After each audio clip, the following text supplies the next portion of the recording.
Amen. Hallelujah. ಕರ್ತನಾಗಿರುವಂಥ ಯೇಸು ಕ್ರಿಸ್ತನ ನಾಮದಲ್ಲಿ ದಿನದಲ್ಲಿ ಈ ಬೈಬಲ್ ಸ್ಟಡಿಗೆ ಬಂದಿರುವಂಥ ನಿಮ್ಮೆಲ್ಲರನ್ನು ಯೇಸುವಿನ ನಾಮದಲ್ಲಿ ಸ್ವಾಗತ ಮಾಡ್ತಾ ಇದ್ದೀನಿ. ಈ ಅವಕಾಶವನ್ನು ಒದಗಿಸಿಕೊಟ್ಟಂಥ ದೇವರಿಗೂ ನಮ್ಮ ಸಭಾ ಪಾಲಕರಿಗೆ ಮತ್ತು ಈ ವಾಕ್ಯವನ್ನು ಕೇಳಬೇಕಂತ ಬಂದು ಕೂತಿರುವಂಥ ನಿಮ್ಮೆಲ್ಲರಿಗೂ ನನ್ನ ವಂದನೆಗಳನ್ನು ಸಲ್ಲಿಸ್ತಾ ಇದ್ದೀನಿ. ವಿಶೇಷವಾಗಿ ಆಸ್ಟ್ರೇಲಿಯಾ ಪ್ರಾಂತ್ಯದಿಂದ ಬಂದಿರುವಂಥ ಚೆರಿನ್ ಅಂಕಲನ್ನು ಕೂಡ ನಾವು ಹೃದಯಪೂರ್ವಕವಾಗಿ ವಂದನೆ ನಾವು ಸಲ್ಲಿಸ್ತಾ ಇದ್ದೀವಿ. ಆಮೇನ್. ಎಷ್ಟು ಜನ ದೇವರ ವಾಕ್ಯವನ್ನು ಕೇಳಕ್ಕೆ ಸಿದ್ಧರಾಗಿದ್ದೀರಿ? ಆಮೇನ್. ಸೊ ಈ ದಿನದಲ್ಲಿ ನಿಮ್ಮ ಮುಂದೆ ಬಂದು ದೇವರ ವಾಕ್ಯವನ್ನು ಕೊಡಬೇಕೆಂಬುದಾಗಿ ಬಂದು ನಿಂತಿದ್ದೀನಿ. ಇಲ್ಲಿ ನಿಂತಿರುವಂಥದ್ದು ದೇವರ ಕೃಪೆಯಿಂದಲೇ. ಇಲ್ಲಿ ನಿಂತ್ಕೊಳ್ಳೋಕೆ ಯಾವ ಯೋಗ್ಯತೆ ಯಾವ ಅರ್ಹತೆ ಇಲ್ಲದೆ ಇದ್ದಂಥ ನನ್ನನ್ನು ದೇವರು ಆತನ ಕೃಪೆಯಿಂದ ನಿಲ್ಲಿಸಿದ್ದಾನೆ. ಇವುಗಳು ನಾವು ನೆನೆಸಿ ಈ ದಿನದಲ್ಲಿ ಇಲ್ಲಿ ನಿಮ್ಮ ಮುಂದೆ ಬಂದು ದೇವರ ವಾಕ್ಯವನ್ನು ಕೊಡುವಂಥವನಾಗಿದ್ದೀನಿ. ನಾವು ಈ ದಿನದಲ್ಲಿ ನೋಡುವಂಥ ಸಂಗತಿ ಯಾವುದಂತ ಹೇಳಿದ್ರೆ, ಕಳೆದ ದಿನದಲ್ಲಿ ನಾವು ನೋಡಿದಂಥ ಅದೇ ಕಾರ್ಯವನ್ನು ಸತತವಾಗಿ ನಾವು ನೋಡಿಕೊಳ್ಳುವಂಥವರಾಗಿ ಕಾಣಲ್ಪಡೋಣ. ಇವತ್ತು ಅದನ್ನು ಮುಗಿಸೋಣ ಎಂಬುದಾಗಿ ಹೇಳಿ ನಮಗೆ ಬಂದಿದ್ದೀನಿ. ಲೂಕನ ಬರೆದಂಥ ಸುವಾರ್ತೆ 2ನೇ ಅಧ್ಯಾಯ 11ನೇ ವಾಕ್ಯವನ್ನು ಓದಿಕೊಳ್ಳೋಣ. ಲೂಕನ ಬರೆದಂಥ ಸುವಾರ್ತೆ 2:11.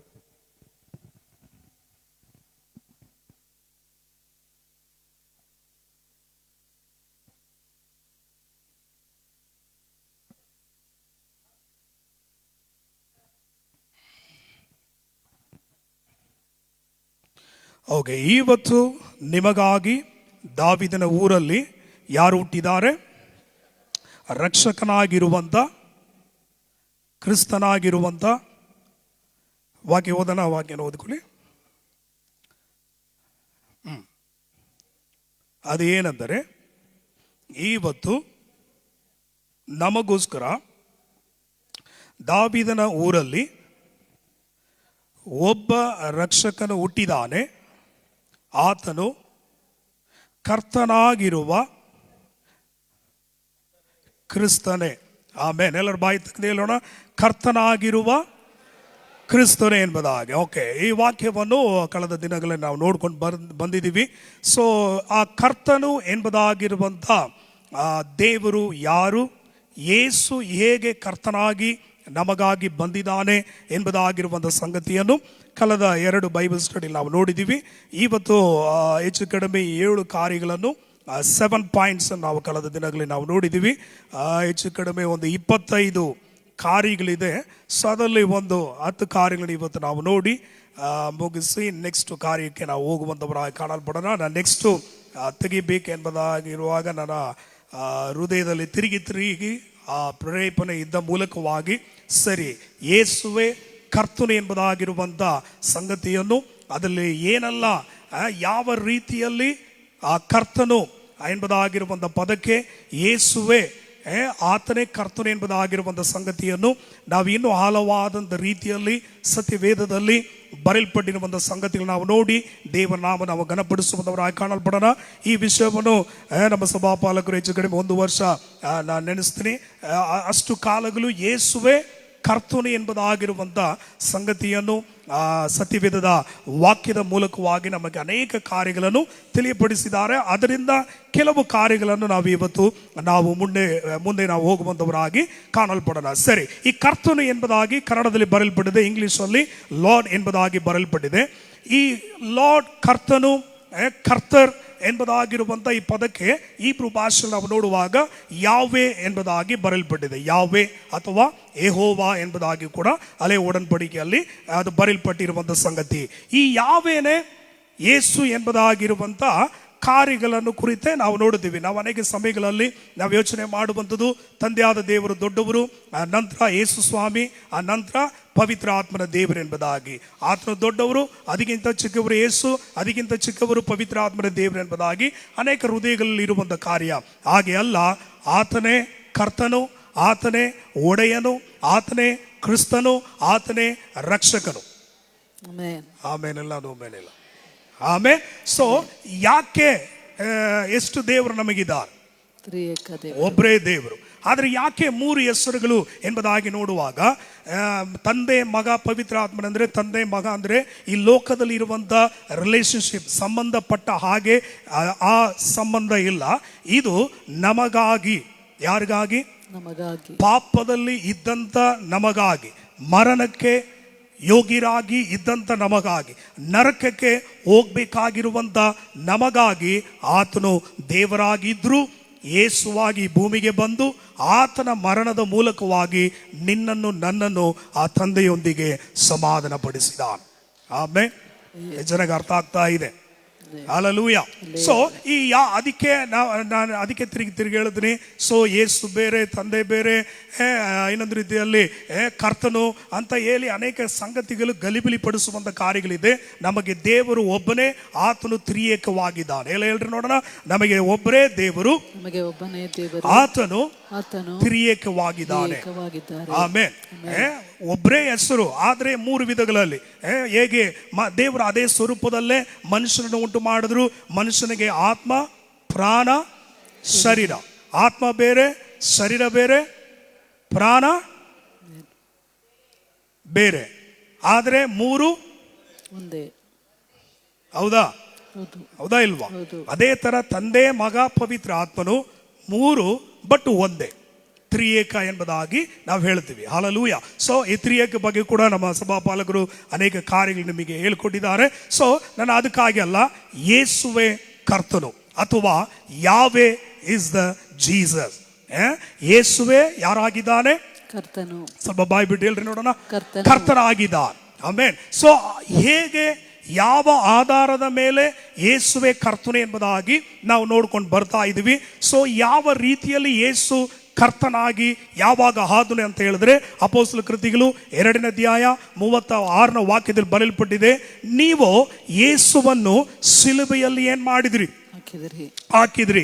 ಆದ್ರೆ ನನ್ನ ದೇವರು ಆತನನ್ನು ಹೇಗೆ, ಕನ್ನಡ ನಿಮಗೆ ಗೊತ್ತಿರುವಂತ ಸ್ವಲ್ಪ ಬಾಯ್ಬಿಟ್ಟು ಹೇಳಿದ್ರೆ ನನ್ನ ಕಿವಿಗೆ ಕೇಳುತ್ತದೆ, ಒಡೆಯನಾಗಿಯೂ ಕ್ರಿಸ್ತನಾಗಿಯೂ. ಆಮೇನ್. ಆತನು ಯಾರಾಗಿದ್ದಾನೆ? ಬರೀ ಯೇಸಲ್ಲ, ಒಡೆಯನಾಗಿಯೂ ಕ್ರಿಸ್ತನಾಗಿದ್ದಾನೆ. ಒಡೆಯನು ಅಂತ ಹೇಳಿದ್ರೆ ಲಾರ್ಡ್, ಯಾವೇ, ಜೆಗೋವಾ ಎಂಬುದಾಗಿ ಹಳೆಯ ಒಡன்பಡಿಕೆಯಲ್ಲಿ ಕರಲ್ಪಟ್ಟಂತ ಮಾತು ಪದವಾಗಿದೆ. ಸೊ ಈತನೇ ಯಾರಾಗಿದ್ದಾನೆ? ಯಾವೆಯಾಗಿ ಆತನು ಯಾರಾಗಿದ್ದಾನೆ? ಕರ್ತನಾಗಿದ್ದಾನೆ ಎಂಬುದಾಗಿ. ಯಾವಾಗ ಆತನು ಕರ್ತನ ಆದನು ಎಂಬುದಾಗಿ ನಾವು ನೋಡುವಾಗ, ನಮಗಾಗಿ ಭೂಮಿಗೆ ಇಳಿದು ಬಂದು ನಮ್ಮ ಎಲ್ಲ ಪಾಪಗಳಿಗಾಗಿ ಆತನು ಶಿಲುಬೆಯಲ್ಲಿ ಏನ್ ಮಾಡಿದ್ರು? ಒಡೆಯಲ್ಪಟ್ಟು 3ನೇ ದಿನದಲ್ಲಿ ಪವಿತ್ರಾತ್ಮನ ದೇವರು ಸತ್ತವರಿಂದ ಆತನನ್ನು ಎಬ್ಬಿಸಿದ ಮೇಲೆ ಆತನು ಕರ್ತನಾಗಿ ಆದನು ಎಂಬುದಾಗಿ ದೇವರ ವಾಕ್ಯದಲ್ಲಿ ಬರೆಯಲ್ಪಟ್ಟಿದೆ. ಜನಗೆ ಅರ್ಥ ಆಗ್ತಾ ಇದೆ.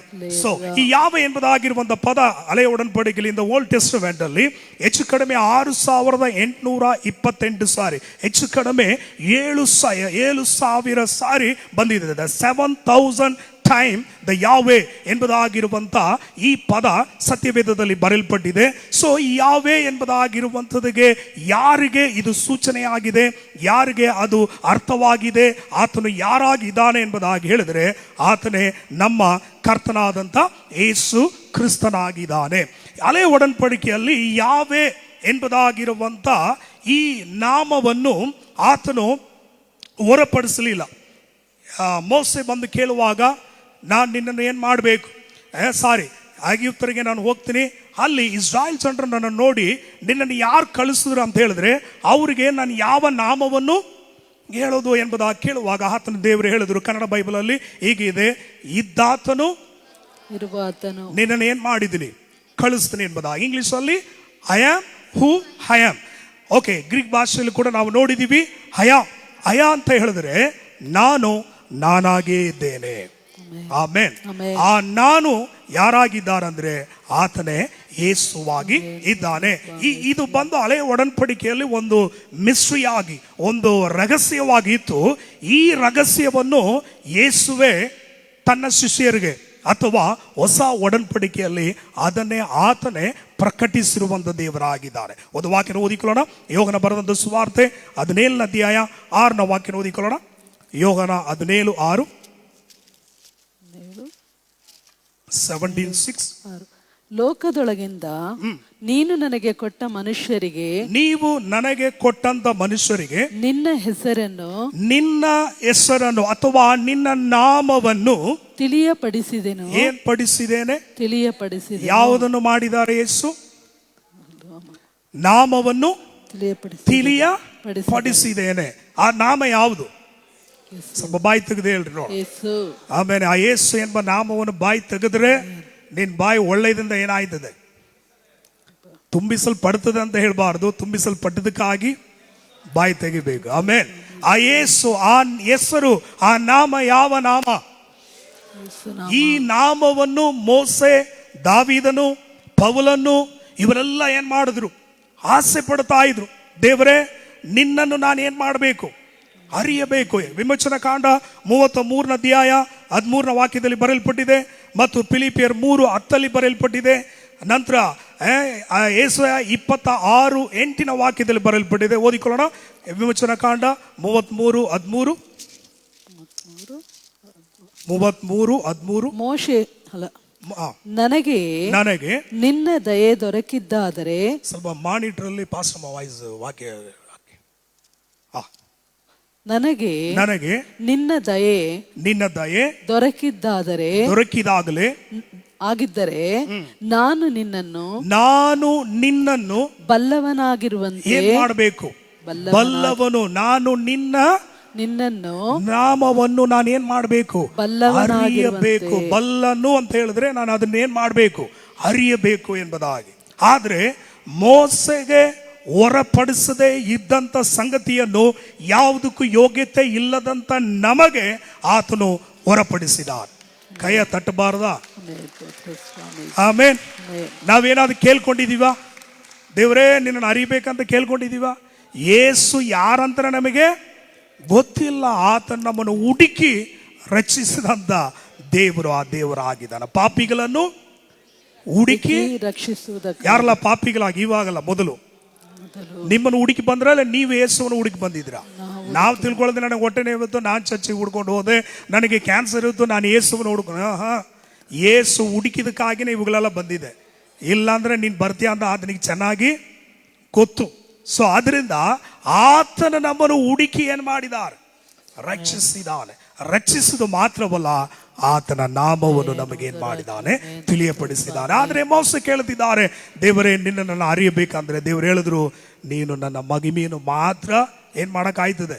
ನನ್ನ ಮುಖವನ್ನು ಏನ್ ಮಾಡಕ್ ಆಗುವುದಿಲ್ಲ, ನೋಡಕ್ಕೆ ಆಗುವುದಿಲ್ಲ. ಅಂತ ದೊಡ್ಡ ಪ್ರವಾದಿಯಾಗಿ ದೇವರ ಮನೆಯಲ್ಲಿ ಎಲ್ಲ ಸ್ಥಳಗಳಲ್ಲಿ ನಂಬಿಗಸ್ತನಾಗಿದ್ದಂಥವನು ಕೇಳಿದ್ರು ಕೂಡ ಕೊಡದೆ, ಕೇಳಿದ್ರು ಕೂಡ ತಿಳಿಯಪಡಿಸದೇ ಇದ್ದಂತ ನಾಮವನ್ನು ನಿನಗೂ ನನಗೂ ಆತನ ಏನ್ ಮಾಡಿದಾನ? ತಿಳಿಯಪಡಿಸಿದ್ದಾರೆ. ಅದು ನಾವಿನ್ನು ಅರಿತಾ ಇರಬೇಕು. ಕನ್ನಡದಲ್ಲಿ ಬಂದು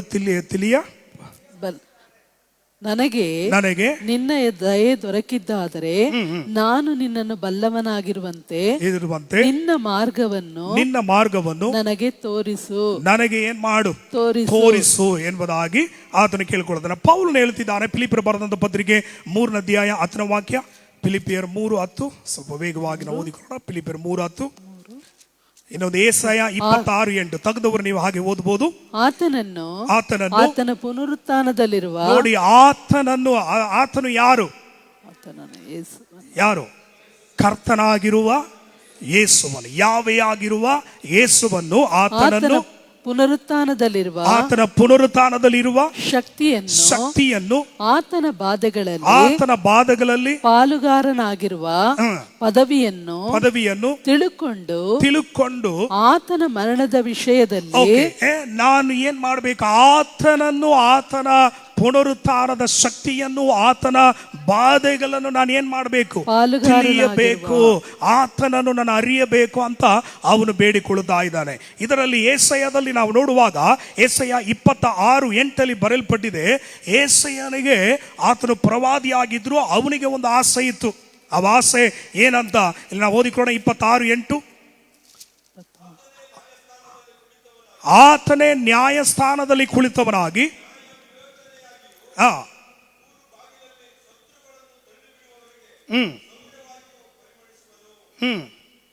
ಅಷ್ಟೇ.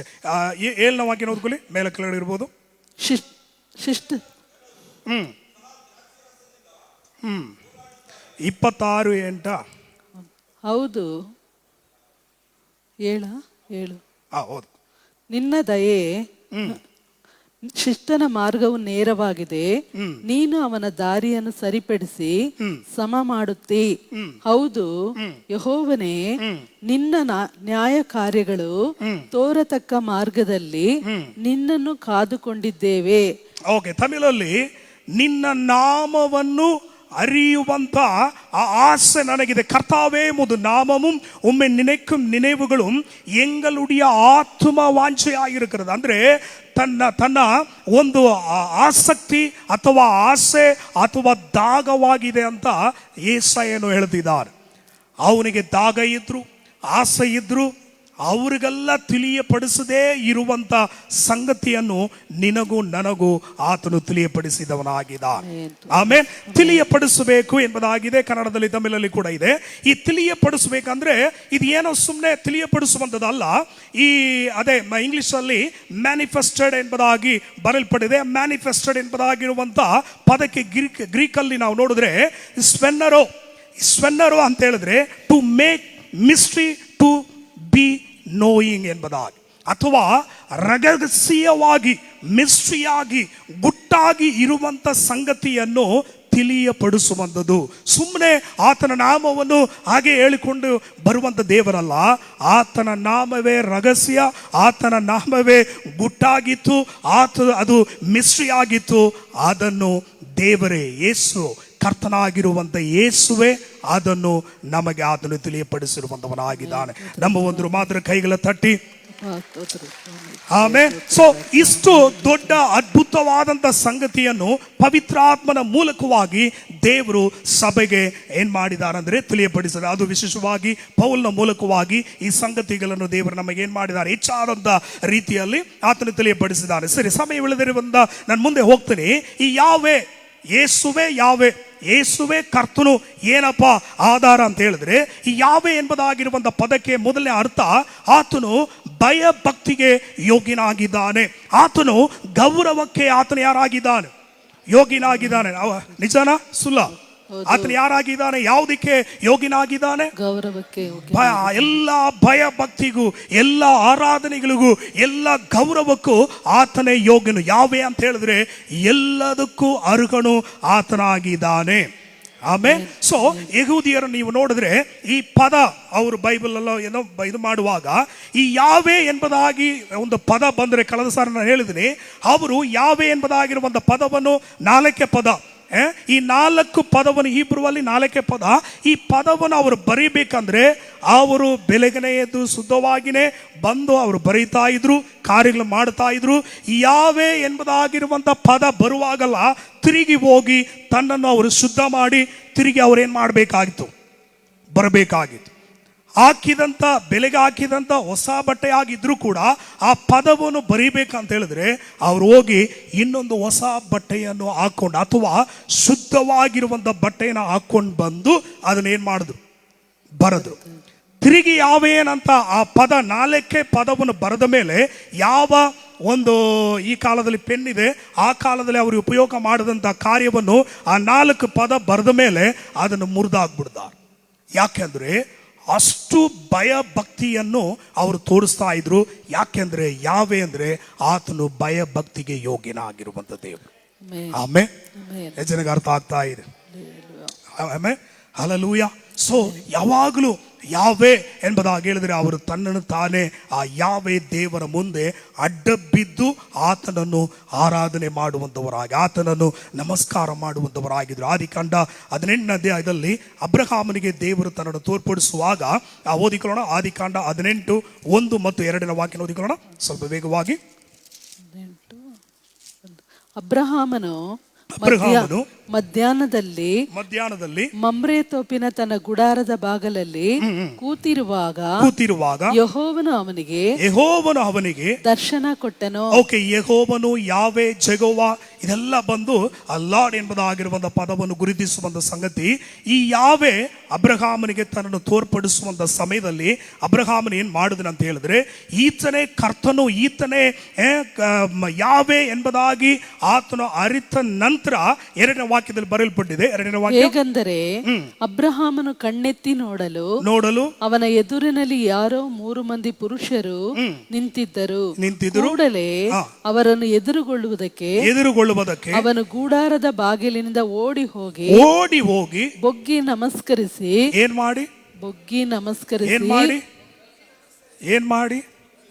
ಯೆಹೂದ್ಯರು ಯಾವತ್ತು ಸರಿ ಮನುಷ್ಯನಿಗೋ ಬೇರೆ ಯಾವ ಒಂದು ಕಾರ್ಯಕ್ಕೋ ಏನ್ ಮಾಡುವುದಿಲ್ಲ, ಅಡ್ಡ ಬೀಳುವುದೇ ಇಲ್ಲ. ಇಲ್ಲಿ ಅಬ್ರಹಾಮನು ಹೋಗಿ ಏನ್ ಮಾಡ್ತಾ ಇದ್ದಾನೆ, ಅಡ್ಡ ಬಿದ್ದು ಆ ಭಯವನ್ನು ಆ ಭಕ್ತಿಯನ್ನು ಏನ್ ಮಾಡ್ತಾ ಇದ್ದ, ತೋರಿಸಿದ್ರು.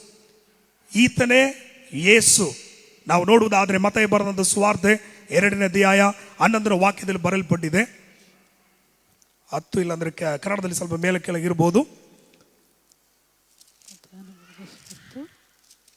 ಮತ್ತಾಯ ಬರೆದಂತ ಸುವಾರ್ತೆ 2ನೇ ಅಧ್ಯಾಯ 11ನೇ ವಾಕ್ಯ. ಮತ್ತಾಯ 2 ಹೋಗಿ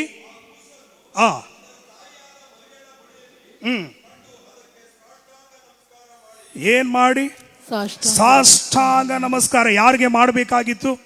ಮನುಷ್ಯರಿಗೆ. ಇವತ್ತು ಅವ್ರು ಏನ್ ಮಾಡುವುದಿಲ್ಲ. ಮನುಷ್ಯರಿಗೋ ಬೇರೆ ಯಾವ ಒಂದು ಏನ್ ಹೇಳೋದು, ಈ ಲೋಕದಲ್ಲಿ ಇರುವಂತ ಯಾವ ಒಂದು ಸಂಗತಿಗೂ ಎಕ್ಸಾಂಪಲ್ ನಾವು ನೋಡಿದ್ರೆ ದಾನಿಯೇಲಲ್ಲಿ ಪ್ರವಾದನೆ ಪುಸ್ತಕದಲ್ಲಿ ಬರೆಯಲ್ಪಟ್ಟಿದ್ರೆ ಶಾದ್ರಕ್ ಮೇಷಕ್ ಆಬೇದ್ನೆಗೋ ಇವ್ರು ಯಾರು ಕೂಡ ಯಾರನ್ನು ನಮಸ್ಕಾರ ಮಾಡಲಿಲ್ಲ. ನಮಸ್ಕಾರ ಮಾಡಿಲ್ಲ ಅಂದ್ರೆ ಎಲ್ಲಿ ಹಾಕಲ್ಪಡಬೇಕಾಗಿತ್ತು. ಜೀವ ಹೋದ್ರೂ ಪರವಾಗಿಲ್ಲ, ಅವ್ರೇನ್ ಮಾಡಿಲ್ಲ. ನಾವಾಗಿದ್ದಿದ್ರೆ ಸಾರಿ ನೀವೆಲ್ಲ ತುಂಬಾ ಒಳ್ಳೆಯವರು. ಕೆಲವರು ಹೀಗೆ, ಅಯ್ಯೋ ನನ್ನ ಕಷ್ಟ ದೇವ್ರಿಗೆ ಗೊತ್ತು, ಸುಮ್ಮನೆ ಹೋಗಿ ನಮಸ್ಕಾರ ಮಾಡಿಬಿಟ್ಟು ಪಾಸ್ಟರ್ ಎಷ್ಟು ಒತ್ತಾಯ ಮಾಡಿದ್ರೆ ಮಾಡಿಲ್ಲ, ಕೊನೆಯದಲ್ಲಿ ನಮ್ಮ ಗಂಡ ಬಂದು ನಾನು ಬೇಕಾ ಏಸು ಬೇಕಾ ಅಂತ ಕೇಳಿದ ಮೇಲೆ ನನಗೆ ಇಬ್ರು ಬೇಕಂತ ಹೇಳ್ಬಿಟ್ಟು ಮನಸ್ಸಲ್ಲಿ ಏಸು ಸ್ವಾಮಿ ನೆನೆಸ್ಕೊಂಡು ಹೋಗಿ ಹಂಗೆ ಮಾಡಿಲ್ಲ. ಇವರು ಸತ್ರು. ಆಮೇಲೆ ಯಾಕೆಂದ್ರೆ ಈ ಲೋಕದಲ್ಲಿ ಭಯ ಭಕ್ತಿಗೆ ಯೋಗಿನಾಗಿರುವಂತ ಒಂದೇ ನಾಮ. ಹೇಳ್ರಿ ಬಾಯಿ ತೆಗೆದು ಸ್ವಲ್ಪ ಜೋರಾಗಿ ಹೇಳಿದ್ರೆ ಬೇಜಾರಾಗ್ತಾ ಇದೆಯಾ? ಏಸು ನಾಮ ಹೇಳಕ್ಕೆ ಹೇಳ್ರಿ ನೋಡೋಣ. ಆತನು ಒಬ್ಬನೇ ಭಯ ಭಕ್ತಿಗೆ ಯೋಗ್ಯನಾಗಿದ್ದಾನೆ. ಆಮೇಲೆ ಸರಿ, 2ನೇದಾಗಿ ಸಮಯವಿಲ್ಲದೆ ಇರೋದ್ರಿಂದ ನಾನು ಮುಂದೆ ಹೋಗ್ತೀನಿ. ಯಾವೇ ಅಂತ ಹೇಳಿದ್ರೆ ಎಲ್ಲದಕ್ಕೂ ಮೂಲ, ಎಲ್ಲದಕ್ಕೂ ಆತನೇ ಆಧಾರವಾಗಿದ್ದಾನೆ. ಎಲ್ಲ ಹೇಳ್ರಿ ನೋಡೋಣ. ಎಲ್ಲದಕ್ಕೂ ಮೂಲ, ಎಲ್ಲದಕ್ಕೂ ಆಧಾರ ಯಾರಾಗಿದ್ದಾರೆ?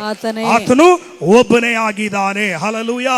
ಸೊ ದೇವರ ವಾಕ್ಯದಲ್ಲಿ ಬರೆಯಲ್ಪಟ್ಟಿದೆ, ಆತನೇ ಆದಿಯು, ಆತನೇ ಅಂತ್ಯವು. ಆತನಿಲ್ಲದೆ ಯಾವುದೂ ಈ ಲೋಕದಲ್ಲಿ ಉಂಟಾಗಲೇ ಇಲ್ಲ. ಸೊ ಆತನೇ ಎಲ್ಲದಕ್ಕೂ ಮೂಲ, ಎಲ್ಲದಕ್ಕೂ ಆತನೇ ಆಧಾರವಾಗಿದ್ದಾನೆ. ಸರಿ, 3ನೇದಾಗಿ ನಾವು ನೋಡುವಂತ ಕಾರ್ಯ ಯಾವುದಂತ ಹೇಳಿದ್ರೆ ವಿಮೋಚನ ಕಾಂಡ 3:14 ಬರೆಯಲ್ಪಟ್ಟಿದೆ. ಮೋಸೆ ಬಂದು ಕೇಳುವಾಗ ನಾನಾಗಿ ಇದ್ದೇನೆ. ಕನ್ನಡದಲ್ಲಿ ಇದ್ದಾತನು ಇರುವಾತನಾಗಿದ್ದೀನಿ ಎಂಬುದಾಗಿ, ತಮಿಳಲ್ಲಿ ಕೂಡ ಇರುக்கிறವರಾಗವೇ ಇರುக்கிறೇನೆ ಎಂಬುದಾಗಿದೆ. ಸೊ ಇದು ಹೀಬ್ರೂ ಅಲ್ಲಿ ನಾವು ನೋಡುವಾಗ ಹಯ ಅಂತ ಹೇಳಿದ್ರೆ ಏನ್ ಅರ್ಥ ಅಂದ್ರೆ ಹಯ ಅಲ್ಲ, ಹಯ ಅಂದ್ರೆ ನಾನಾಗೇ ಇದ್ದೇನೆ. ಎಲ್ಲ ಹೇಳ್ರಿ ನೋಡೋಣ. ಈ ನಾನು ಎಂಬುದಾಗಿರುವಂತ ಪದಕ್ಕೆ ಯಾರು ಒಬ್ಬನು ಮಾತ್ರ ಯೋಗ್ಯನು. ಬಾಯಿ ತೆಗೆದು ನೀವು ಏಸು ಅಂತ ಹೇಳಿದ್ರೆ ನಿಮ್ಮ ಮುಖಗಳೆಲ್ಲ ಸೂಪರ್ ಆಗಿದೆ. ಏಸು ಹೇಳ್ರಿ ನೋಡೋಣ. ಇನ್ನೂ ಬರ್ತಾ ಇಲ್ಲ, ಸ್ವಲ್ಪ ಜೋರಾಗಿ ಹೇಳ್ತಾ ಇರ್ಬೇಕು. ಆಮೇಲೆ ಸೊ ಈ ನಾನೇ ಎಂಬುದಾಗಿರುವಂತ ಪದಕ್ಕೆ ಇದು ನಮ್ಮ ಸಭಾಪಾಲಕರು ಅನೇಕ ಸಮಯಗಳಲ್ಲಿ ನಮಗೆ ತಿಳಿಯಪಡಿಸಿದ್ದಾರೆ. ಈ ನಾನು ಎಂಬುದಾಗಿರುವಂತ ಪದಕ್ಕೆ ಯಾರು ಮಾತ್ರ ಯೋಗ್ಯನು? ಯೇಸು ಮಾತ್ರವೇ ಯೋಗ್ಯನು. ನೀವು ಹಳೆ ಒಡಂಬಡಿಕೆಯಲ್ಲಿ ದೇವರು ಹೇಳ್ತಿದ್ದಾನೆ, ನಾನಾಗಿ ಇದ್ದೀನಿ, ಅಂಥವನು ನಿನ್ನನ್ನು ಕಳಿಸುವುದಂತ ಹೋಗಂತ ಹೇಳಿ ಮೋಸೆಗೆ ಆತನು ಕಳಿಸ್ಕೊಟ್ನು. ಅದೇ ಪದವನ್ನು ಯೋಗನ ಬರೆದಂತ ಸುವಾರ್ತೆ 10ನೇ ಅಧ್ಯಾಯ 9ನೇ ವಾಕ್ಯ, ಯೋಗನ 10:14, ಯೋಗನ 11:25, ಯೋಗನ 14:6, ಯೋಗನ 15:5, ಯೋಗನ 8:12, ಯೋಗನ 6:48, 7 ವಾಕ್ಯಗಳಲ್ಲಿ. ಎಷ್ಟು ವಾಕ್ಯಗಳಲ್ಲಿ? 7 ಟೈಮ್ಸ್. 7 ಅಂದ್ರೆ ಪರಿಪೂರ್ಣ. ಸ್ವಲ್ಪ ಜೋರಾಗಿ ಪರಿಪೂರ್ಣವಾಗಿ ನಾನೇ ಯಾವೆ ಎಂಬುದಾಗಿ ಯೇಸು ಈ ವಾಕ್ಯದ ಮೂಲಕವಾಗಿ ನಮಗೆ ತಿಳಿಯಪಡಿಸಿದ್ದಾನೆ. ಆಮೇಲೆ ನಾನೇ ಜೀವದ ರೊಟ್ಟಿ, ನಾನೇ ಬಾಗಿಲು, ನಾನೇ ಒಳ್ಳೆ ಕುರುಬನು, ನಾನೇ ಪುನರುತ್ಥಾನವು ಜೀವವು, ನಾನೇ ಮಾರ್ಗವು, ನಾನೇ ಸತ್ಯವು, ನಾನೇ ಜೀವವು, ನಾನೇ ದ್ರಾಕ್ಷ ಬಳ್ಳಿ, ನಾನೇ ಈ ಲೋಕಕ್ಕೆ ಬೆಳಕಾಗಿದ್ದೀನಿ ಎಂಬುದಾಗಿ 7 ಸಾರಿ ಯೋಹಾನ ಬರೆದ ಸುವಾರ್ತೆಯಲ್ಲಿ ಮಾತ್ರ ಅದು ಬರುವಂತದ್ದಾಗಿರುತ್ತದೆ. ಆಮೇಲೆ ನಾನೇ, ಈ ನಾನೇ ಅಂತ ಹೇಳಿದ್ರೆ ಯಾರಂದ್ರೆ ಯಾವೆ. ಹಳೆ ಒಡன்பಡಿಕೆಯಲ್ಲಿ ಯಾವೆ ಆಗಿದ್ರು, ಹೊಸ ಒಡன்பಡಿಕೆಲ್ಲ ಯಾವೆ ನಮ್ಮ ಕರ್ತನಾದಂತ ಯೇಸು ಕ್ರಿಸ್ತನಾಗಿದ್ದಾನೆ. ಸರಿ, 4ನೇದಾಗಿ ಯೇಸುವೆ ಕರ್ತನು, ಯಾವೆ ಇಸ್ ದ ಜೀಸಸ್ ಎಂಬುದಾಗಿ ಯಾವ ರೀತಿಯಲ್ಲಿ ನಾವು ನೋಡ್ತೀವಿ ಅಂತ ಹೇಳಿದ್ರೆ, ಈ ಯಾವೆ ಅಂದ್ರೆ ಸೃಷ್ಟಿಕರ್ತನು ಎಂಬುದಾಗಿ. ಏನು? ಸೃಷ್ಟಿಕರ್ತ, ಈಸ್ ಅ ಕ್ರಿಯೇಟರ್. ಆಮೇಲೆ ಸೊ ಆದಿಯಲ್ಲಿ ನೀವು ಆದಿಕಾಂಡ 2ನೇ ಅಧ್ಯಾಯದಲ್ಲಿ ನೀವು ನೋಡಿದ್ರೆ, ತನ್ನ ಸ್ವರೂಪದಲ್ಲಿ ತನ್ನ ರೂಪಕ್ಕೆ ತಕ್ಕಂತ ಹಾಗೆ ಯಾರನ್ನು ಉಂಟು ಮಾಡೋಣ ಅಂತ ದೇವರು ಉಂಟು ಮಾಡಿದ್ರು, ಮನುಷ್ಯನನ್ನು ಉಂಟು ಮಾಡಿದ್ರು. ಮನುಷ್ಯನು ಯಾರ ಸ್ವರೂಪದಲ್ಲಿ ಇದ್ದಾರೆ? ದೇವರ ಸ್ವರೂಪದಲ್ಲಿ ಇದ್ದಾನೆ. ಮನುಷ್ಯನನ್ನು ಮಣ್ಣಿಂದಲೇ ಏನ್ ಮಾಡಿದ್ರು? ಉಂಟು ಮಾಡಿದ್ರು. ಕಳೆದ ಸಾರಿ ನಾನು ಹೇಳಿದೆ, ನಮ್ಮ ಮಕ್ಕಳೆಲ್ಲ ಮಣ್ಣಲ್ಲಿ ಹೋಗಿ ಆಟ ಆಡಿದ್ರೆ ನಾವು ಬೈತೀವಿ, ಹೊಡಿತೀವಿ, ಮಾಡ್ತೀವಿ. ಮೊದಲು ಆಟ ಆಡಿದ ಯಾರು?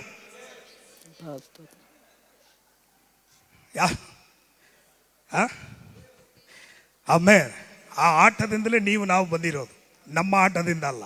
ಹಲ್ಲೆಲೂಯಾ. ಸೊ ಮಣ್ಣಿನಿಂದ ಮನುಷ್ಯನನ್ನು ಏನ್ ಮಾಡಿದ್ರು? ಉಂಟು ಮಾಡಿದ್ರು. ಆದಿಕಾಂಡದಲ್ಲಿ 1:26, 2 ಮತ್ತು 7ನೇ ವಾಕ್ಯದಲ್ಲಿ ನಾವು ನೋಡಿದೀವಿ. ಸೊ ಮಣ್ಣು ಬಂದು ಯಾವುದಕ್ಕೂ ಏನು ಹೇಳೋದು, ಅದು ಒಂದು ದೊಡ್ಡ ಒಂದು ಕಾರ್ಯ ಅಂತ ಹೇಳಕ್ ಆಗುವುದಿಲ್ಲ. ಯಾವುದಕ್ಕೂ ಬರದೆ ಇರುವಂತ, ಇಲ್ಲದೆ ಇರುವಂತ ಕಾರ್ಯಗಳಿಂದ ಉಂಟು ಮಾಡಕ್ಕೆ ನನ್ನ ದೇವರು ಯಾರಾಗಿದ್ದಾನೆ? ಆ ದೇವರೇ ಯಾವೆ, ಆ ಯಾವೇ ಯೇಸುವಾಗಿದ್ದಾನೆ. ಆಮೇಲೆ ಆ ಸೃಷ್ಟಿಯಲ್ಲಿ ಮಾಡಿದಂತ ಕಾರ್ಯವನ್ನು ಯೋಹಾನ 9ನೇ ಅಧ್ಯಾಯ 6ನೇ ವಾಕ್ಯದಲ್ಲಿ ಒಂದು ಕುರುಡನಿದ್ದಾನೆ. ಆ ಕುರುಡನಿಗೆ ಕಣ್ಣಿಲ್ಲ, ಅಥವಾ ಕಣ್ಣು ಗುಡ್ಡೆ, ಆ ಕಪ್ಪು ಇಲ್ಲ. ಯೇಸು ಮಣ್ಣಲ್ಲಿ ತನ್ನ ಎಂಜಲನ್ನು ಹಾಕಿ ಅದರಿಂದ ಕೆಸರನ್ನು ಮಾಡಿ ಆ ಕೆಸರಾಗಿದ್ದಂತ ಮಣ್ಣನ್ನು ಯಾರ ಕಣ್ಣಲ್ಲಿ ಇಟ್ರು? ಕುರುಡನಿಗೆ. ಆಮೇಲೆ ಮಣ್ಣು ಕಣ್ಣು ಚೆನ್ನಾಗಿದೆ. ಹಲ್ಲೆಲೂಯ. ಆದಿಯಲ್ಲಿ ಮಣ್ಣಿನಿಂದ ಮನುಷ್ಯನನ್ನು ಉಂಟು ಮಾಡಿದ ಅದೇ ಯಾವೆ, ಅದೇ ಕರ್ತನು ಇವಾಗ ಅದೇ ಮಣ್ಣಿನಿಂದ ಆ ಕುರುಡನಿಗೆ ಕಣ್ಣನ್ನು ಉಂಟು ಮಾಡಿದಂತ ದೇವರಾಗಿದ್ದಾನೆ. ಆಮೇಲೆ ಇವತ್ತು ನಂಬ್ತೀರಾ ಅದನ್ನ ಎಲ್ಲವನ್ನು ಮಾಡಕ್ಕೆ ಶಕ್ತನಾಗಿದ್ದಾನೆ ಎಂಬುದಾಗಿ? ಇಲ್ಲ ಅಂತ ಯಾವುದೂ ಇಲ್ಲ. ಆಮೇಲೆ ಸೊ ನಿನ್ನ ಜೀವನದಲ್ಲಿ ಯಾವುದಿಲ್ವೋ ಅದನ್ನು ರೂಪಿಸಕ್ಕೆ, ಉಂಟು ಮಾಡಕ್ಕೆ ನನ್ನ ಕರ್ತನಾದಂತ ಯೇಸುವಿಗೆ ಎಲ್ಲವೂ ಸಾಧ್ಯವಾಗಿದೆ. ಆಮೇಲೆ ಓಕೆ, 5ನೇದಾಗಿ ನಾವು ನೋಡುವಾಗ ಅಪೊಸ್ತಲ ಕೃತಿಗಳಲ್ಲಿ ಯೋಬೇಲ್ ಪ್ರವಾದನೆ ಗ್ರಂಥದಲ್ಲಿ 2ನೇ ಅಧ್ಯಾಯ 32ನೇ ವಾಕ್ಯದಲ್ಲಿ ಬರೆಯಲ್ಪಟ್ಟಿದೆ, ಆ ಕರ್ತನ ನಾಮವನ್ನು ಹೇಳಿಕೊಳ್ಳುವವರಿಗೆ ಏನಿರ್ತದೆ? ಜೋಯಲ್ ಚಾಪ್ಟರ್ 2:32 ಅಲ್ಲಿ ಬರೆಯಲ್ಪಟ್ಟಿದೆ, ಕರ್ತನ ನಾಮವನ್ನು ಹೇಳಿಕೊಳ್ಳುವವರಿಗೆ ಏನಿರ್ತದೆ? ರಕ್ಷಣೆ ಇರ್ತದೆ. ರೋಮರ 10:9ನೇ ವಾಕ್ಯ ಓದಿಕೊಳ್ಳೋಣ. ರೋಮರ 10:9. ನೀನು ಯೇಸುವನ್ನೇ ಕರ್ತನೆಂದು. ಯಾರನ್ನು? ಎಲ್ಲ ಜೋರಾಗಿ ನೋಡೋಣ. ಬೇರೆ ಯಾರಲ್ಲ, ಆ ಯೇಸುವೆ, ಯೇಸುವನ್ನೇ ಕರ್ತನೆಂದು ಬಾಯಿಂದ ಅರಿಕೆ ಮಾಡಿಕೊಂಡು, ಬಾಯಿನಿಂದ ಅರಿಕೆ ಮಾಡಿದ್ರೆ ದೇವರು ಆತನನ್ನು ಸತ್ತವರ ಒಳಗಿಂದ ಎಬ್ಬಿಸಿದನೆಂದು ಹೃದಯದಿಂದ ನಂಬಿದರೆ ನಿನಗೆ ರಕ್ಷಣೆ ಆಗುವುದು. ಕೈಯ ತಟ್ಟಿ ಯೇಸುವನ ನಾಮದಲ್ಲಿ. ಆಮೇಲೆ ಅಲ್ಲಿ ಹಳೆ ಒಡன்பಡಿಕೆಯಲ್ಲಿ ಬರೆಯಲ್ಪಟ್ಟಿದೆ, ಆ ಯಾವೆ, ಆ ಕರ್ತನು, ಆ ನಾಮವನ್ನು ಯಾರು ಹೇಳ್ಕೊಳ್ತಾರೋ ಅವರಿಗೆ ರಕ್ಷಣೆ ಗ್ಯಾರಂಟಿ. ಹೊಸ ಒಡன்பಡಿಕೆಯಲ್ಲಿ ಆ ಯಾವೆಯೇ ಕರ್ತನಾದಂತ ಯೇಸು ಎಂಬುದಾಗಿ ಬರೆಯಲ್ಪಟ್ಟಿದೆ. ಆ ಯೇಸುವನ್ನು ಕರ್ತನಂದ ಯಾರು ಬಾಯಿಂದ ಅರಿಕೆ ಮಾಡ್ತಾರೋ ಅವರಿಗೆ ರಕ್ಷಣೆ ಆಗುತ್ತದೆ. ಆಮೇಲೆ ನೀವು ನಾನು ಯಾರ ನಾಮದಿಂದ ರಕ್ಷಣೆ ಹೊಂದಿದ್ದೀವಿ? ಕರ್ತನಾಗಿರುವ ಯೇಸು ನಾಮ. ಎಲ್ಲ ಹೇಳಿ ನೋಡೋಣ. ಕರ್ತನಾದ ಯೇಸು. ಏನಂದ್ರೆ ಇದರಲ್ಲಿ ಯಾವೇ ಆಗಿರುವಂತ ಯೇಸುವಿನ ನಾಮದಲ್ಲಿ ನಮಗೆ ರಕ್ಷಣೆ ಆಗಿರುವಂತದ್ದಾಗಿದೆ. ಸರಿ, 6ನೇದಾಗಿ ನಾವು ನೋಡುವಾಗ ಹಳೆ ಒಡன்பಡಿಕೆಯಲ್ಲಿ ಈ ಯಾವೇ, ಈ ಕರ್ತನೆ ಈ ಸಮುದ್ರವನ್ನು ಏನ್ ಮಾಡಿದ್ದಾರೆ? ಉಂಟು ಮಾಡಿ, ಆಕಾಶವನ್ನು ಉಂಟು ಮಾಡಿ ಈ ಸಮುದ್ರದ ಮೇಲೆ ನಡೆಯುವಂತ ದೇವರು ಯಾರಂದ್ರೆ ಯಾವೇ, ಕರ್ತನು. ಆ ಕರ್ತನು ಹೊಸ ಒಡன்பಡಿಕೆಯಲ್ಲಿ ಸಮುದ್ರದ ಮೇಲೆ ಯಾರು ನಡೆದಿದ್ದು? ಜೋಬ್ 9:8 ಬರೆಯಲ್ಪಟ್ಟಿದೆ, ಯೋಬನ ಪುಸ್ತಕ 9:8 ಬರೆಯಲ್ಪಟ್ಟಿದೆ, ಮತ್ತಾಯ 14:25 ಯೇಸು ಮೊಟ್ಟ ಮೊದಲದಾಗಿ ಸಮುದ್ರದ ಮೇಲೆ ಏನ್ ಮಾಡಿದ್ರು? ನಡೆದರು. ಆಮೆನ್. ಆತನು ಮಾತ್ರವಲ್ಲ, ಪೇತ್ರನು ಕೂಡ ಏನ್ ಮಾಡಿದ್ರು? ನೀರಿನ ಮೇಲೆ ನಡೆದರು. ಆಮೆನ್. ಆತನಿಗೆ ಅಸಾಧ್ಯವಾದದ್ದು ಯಾವುದೂ ಇಲ್ಲ. ಹಲ್ಲೆಲೂಯಾ. ಆಮೆನ್. ಇವತ್ತಿರುವಂತ ಗುರುಗಳೆಲ್ಲ ಶಿಷ್ಯರಿಗೆ ಎಲ್ಲವನ್ನ ಏನ್ ಮಾಡಲ್ಲ, ಕಲ್ಸ್ಕೊಡ್ತಾರ. ಇವನ್ಗೆ ಹೇಳ್ಬಿಟ್ರೆ ಇವನ್ ನಮಗಿಂತ ಏನಾಗ್ಬಿಡ್ತಾನೆ. ಹಲ್ಲೆಲೂಯಾ. ಆದ್ರೆ ಈ ಗುರು ತಾನು ಮಾಡಿದು ಮಾತ್ರವಲ್ಲ, ಆಮೇಲೆ ಪೇತ್ರವನ್ನು ಏನ್ ಮಾಡಿದ್ರು? ನಡೆಯುವಂತೆ ಮಾಡಿದ್ರು. ಯೋಗನ ಬರೆದ ಸುವಾರ್ತೆಯಲ್ಲಿ ಒಂದು ವಾಕ್ಯ ಇದೆ, ನನ್ನ ನಂಬುವಂತವನು ನಿಜವಾಗಿ ಹೇಳ್ತೀನಿ, ನಾನು ಮಾಡಿದಂತ ಕ್ರಿಯೆಗಳಿಗಿಂತ ಇನ್ನೂ ಮಾಡುವನು. ಆ ಯೇಸು ಒಂದು ಕೈ ತಟ್ಟಿದ್ರೆ, ಆ ಕರ್ತನಾಗಿರುವಂತ ಯೇಸುವಿಗೆ ಒಂದು ಕೈಯ ತಟ್ಟಿ ಹಲ್ಲೆಲೂಯಾ. ಆಮೆನ್. ಸಮುದ್ರದ ಮೇಲೆ ಕರ್ತನು ನಡೆಯುತ್ತಾನೆ ಎಂಬುದಾಗಿ ಹಳೆ ಒಡಂಬಡಿಕೆಯಲ್ಲಿ ಆ ಸಮುದ್ರದ ಮೇಲೆ ಕರ್ತನಾಗಿರುವಂತ ಯೇಸು ನಡೆದಿರುವಂತದನ್ನು ನಾವು ಮತ್ತಾಯ 14:20 ನಾವು ನೋಡಿದೀವಿ. ಎಲ್ಲದಾಗಿ ಆತನು ಯಜಮಾನನು, ಲಾರ್ಡ್ ಎಂಬುದಾಗಿರುವಂತ ಪದಕ್ಕೆ ಯಜಮಾನ, LORD, ಈ ಪದಕ್ಕೆ ಏನ್ ಅರ್ಥ ಅಂದ್ರೆ ಯಜಮಾನನು ಎಂಬುದಾಗಿ. ಈ ಯಜಮಾನನು ಹಳೆ ಒಡಂಬಡಿಕೆಯಲ್ಲಿ ಇದ್ದಂತ ಯಜಮಾನನು ನಮ್ಮ ಯಾವೆಯಾಗಿ ಇದ್ದನು. ಹೊಸ ಒಡಂಬಡಿಕೆಯಲ್ಲಿ ಆ ಯಾವೆಯಾಗಿರುವಂತ ಯೇಸುವೆ ನಮಗೆ ಯಜಮಾನನಾಗಿದ್ದಾನೆ, ಇಲ್ವಾ? ಹೌದು. ಆಮೆನ್. ಓಕೆ. ಈ ಯಜಮಾನನು ಅಂತ ಬಂದ್ರೆ ಅಲ್ಲಿ ಗುಲಾಮನು ಎಂಬುದಾಗಿರುವಂತ ಬರುವಂತ ಸಂಗತಿಯನ್ನು ನಾವು ನೋಡಬಹುದು. ರೋಮರ್ ಬರೆದಂತ ಪತ್ರಿಕೆಯಲ್ಲಿ 6ನೇ ಅಧ್ಯಾಯ 18ನೇ ವಾಕ್ಯದಲ್ಲಿ ಬರೆಯಲ್ಪಟ್ಟಿದೆ. ಓದಿಕೊಳ್ಳೋಣ. ರೋಮರ್ 6:18. ಪಾಪದಿಂದ ಬಿಡುಗಡೆಯನ್ನು ಹೊಂದಿ ನೀತಿಗೆ ದಾಸರಾದುದರಿಂದಲೂ. ಯಾವುದಿಗೆ ದಾಸರಾಗಿದ್ದೀವಿ? ನೀತಿಗೆ. ಸ್ವಲ್ಪ ಜೋರಾಗಿ. ನೀತಿಗೆ ಮೊದಲು ಯಾವುದಿಗೆ ದಾಸರಾಗಿದ್ದು? ಪಾಪಕ್ಕೆ. ಆ ಪಾಪದಿಂದ ಬಿಡಿಸಿದಂತ ಯಜಮಾನನ ಯಾರು? ಯೇಸು ಕ್ರಿಸ್ತ. ಕೈ ಎತ್ತಬಾರ್ದಾ? ಕೀರ್ತನೆಯಲ್ಲಿ ಬರೆಯಲ್ಪಟ್ಟಿದೆ 123:2ನೇ ವಾಕ್ಯದಲ್ಲಿ, ಯಜಮಾನನ ಕೈಯನ್ನು ಕೆಲಸಗಾರರ ಕಣ್ಣುಗಳು ಏನ್ ಮಾಡುತ್ತದೆ? ಯಜಮಾನಟಿಯ ಕೈಯನ್ನು ಕೆಲಸಗಾರರ ಕಣ್ಣುಗಳು ನೋಡುತ್ತದೆ. ಯಾಕೆ ಅಂದ್ರೆ ಆತನು ಕರುಣೆ ಮಾಡುವ ತನಕ. ಏನ್ ಮಾಡುವ ತನಕ? ಸ್ವಲ್ಪ ಜೋರಾಗಿ. ಆ ಕರುಣೆಯನ್ನು ಆ ಯಜಮಾನನಾಗಿರುವಂತ ಯೇಸು ಕೊಟ್ಟಿಲ್ವಾ? ಕೊಟ್ಟಿದ್ದಾರೆ. ಆ ಕರುಣೆಯಿಂದಲೇ ಇಲ್ಲಿ ಬಂದು ಕೂತಿದ್ದೀರಿ. ಆಮೇಲೆಲ್ಲ ನಮ್ಮ ಭಕ್ತಿ, ನಮ್ಮ ಪ್ರಯಾಸ, ನಮ್ಮ ತಾಲಂದು ಹಲ್ಲೆಲೂಯಾ. ನಾನು ಇಲ್ಲಿ ಬರುವಾಗ ಪ್ರತಿ ಒಂದು ಸಾರಿ ನಾನು ನಿಂತಿರುವಂಥದ್ದು ದೇವರ ಹೇಳಿಕೊಳ್ಳಕ್ಕೆ ಯಾವುದು. ಆಮೇನ್.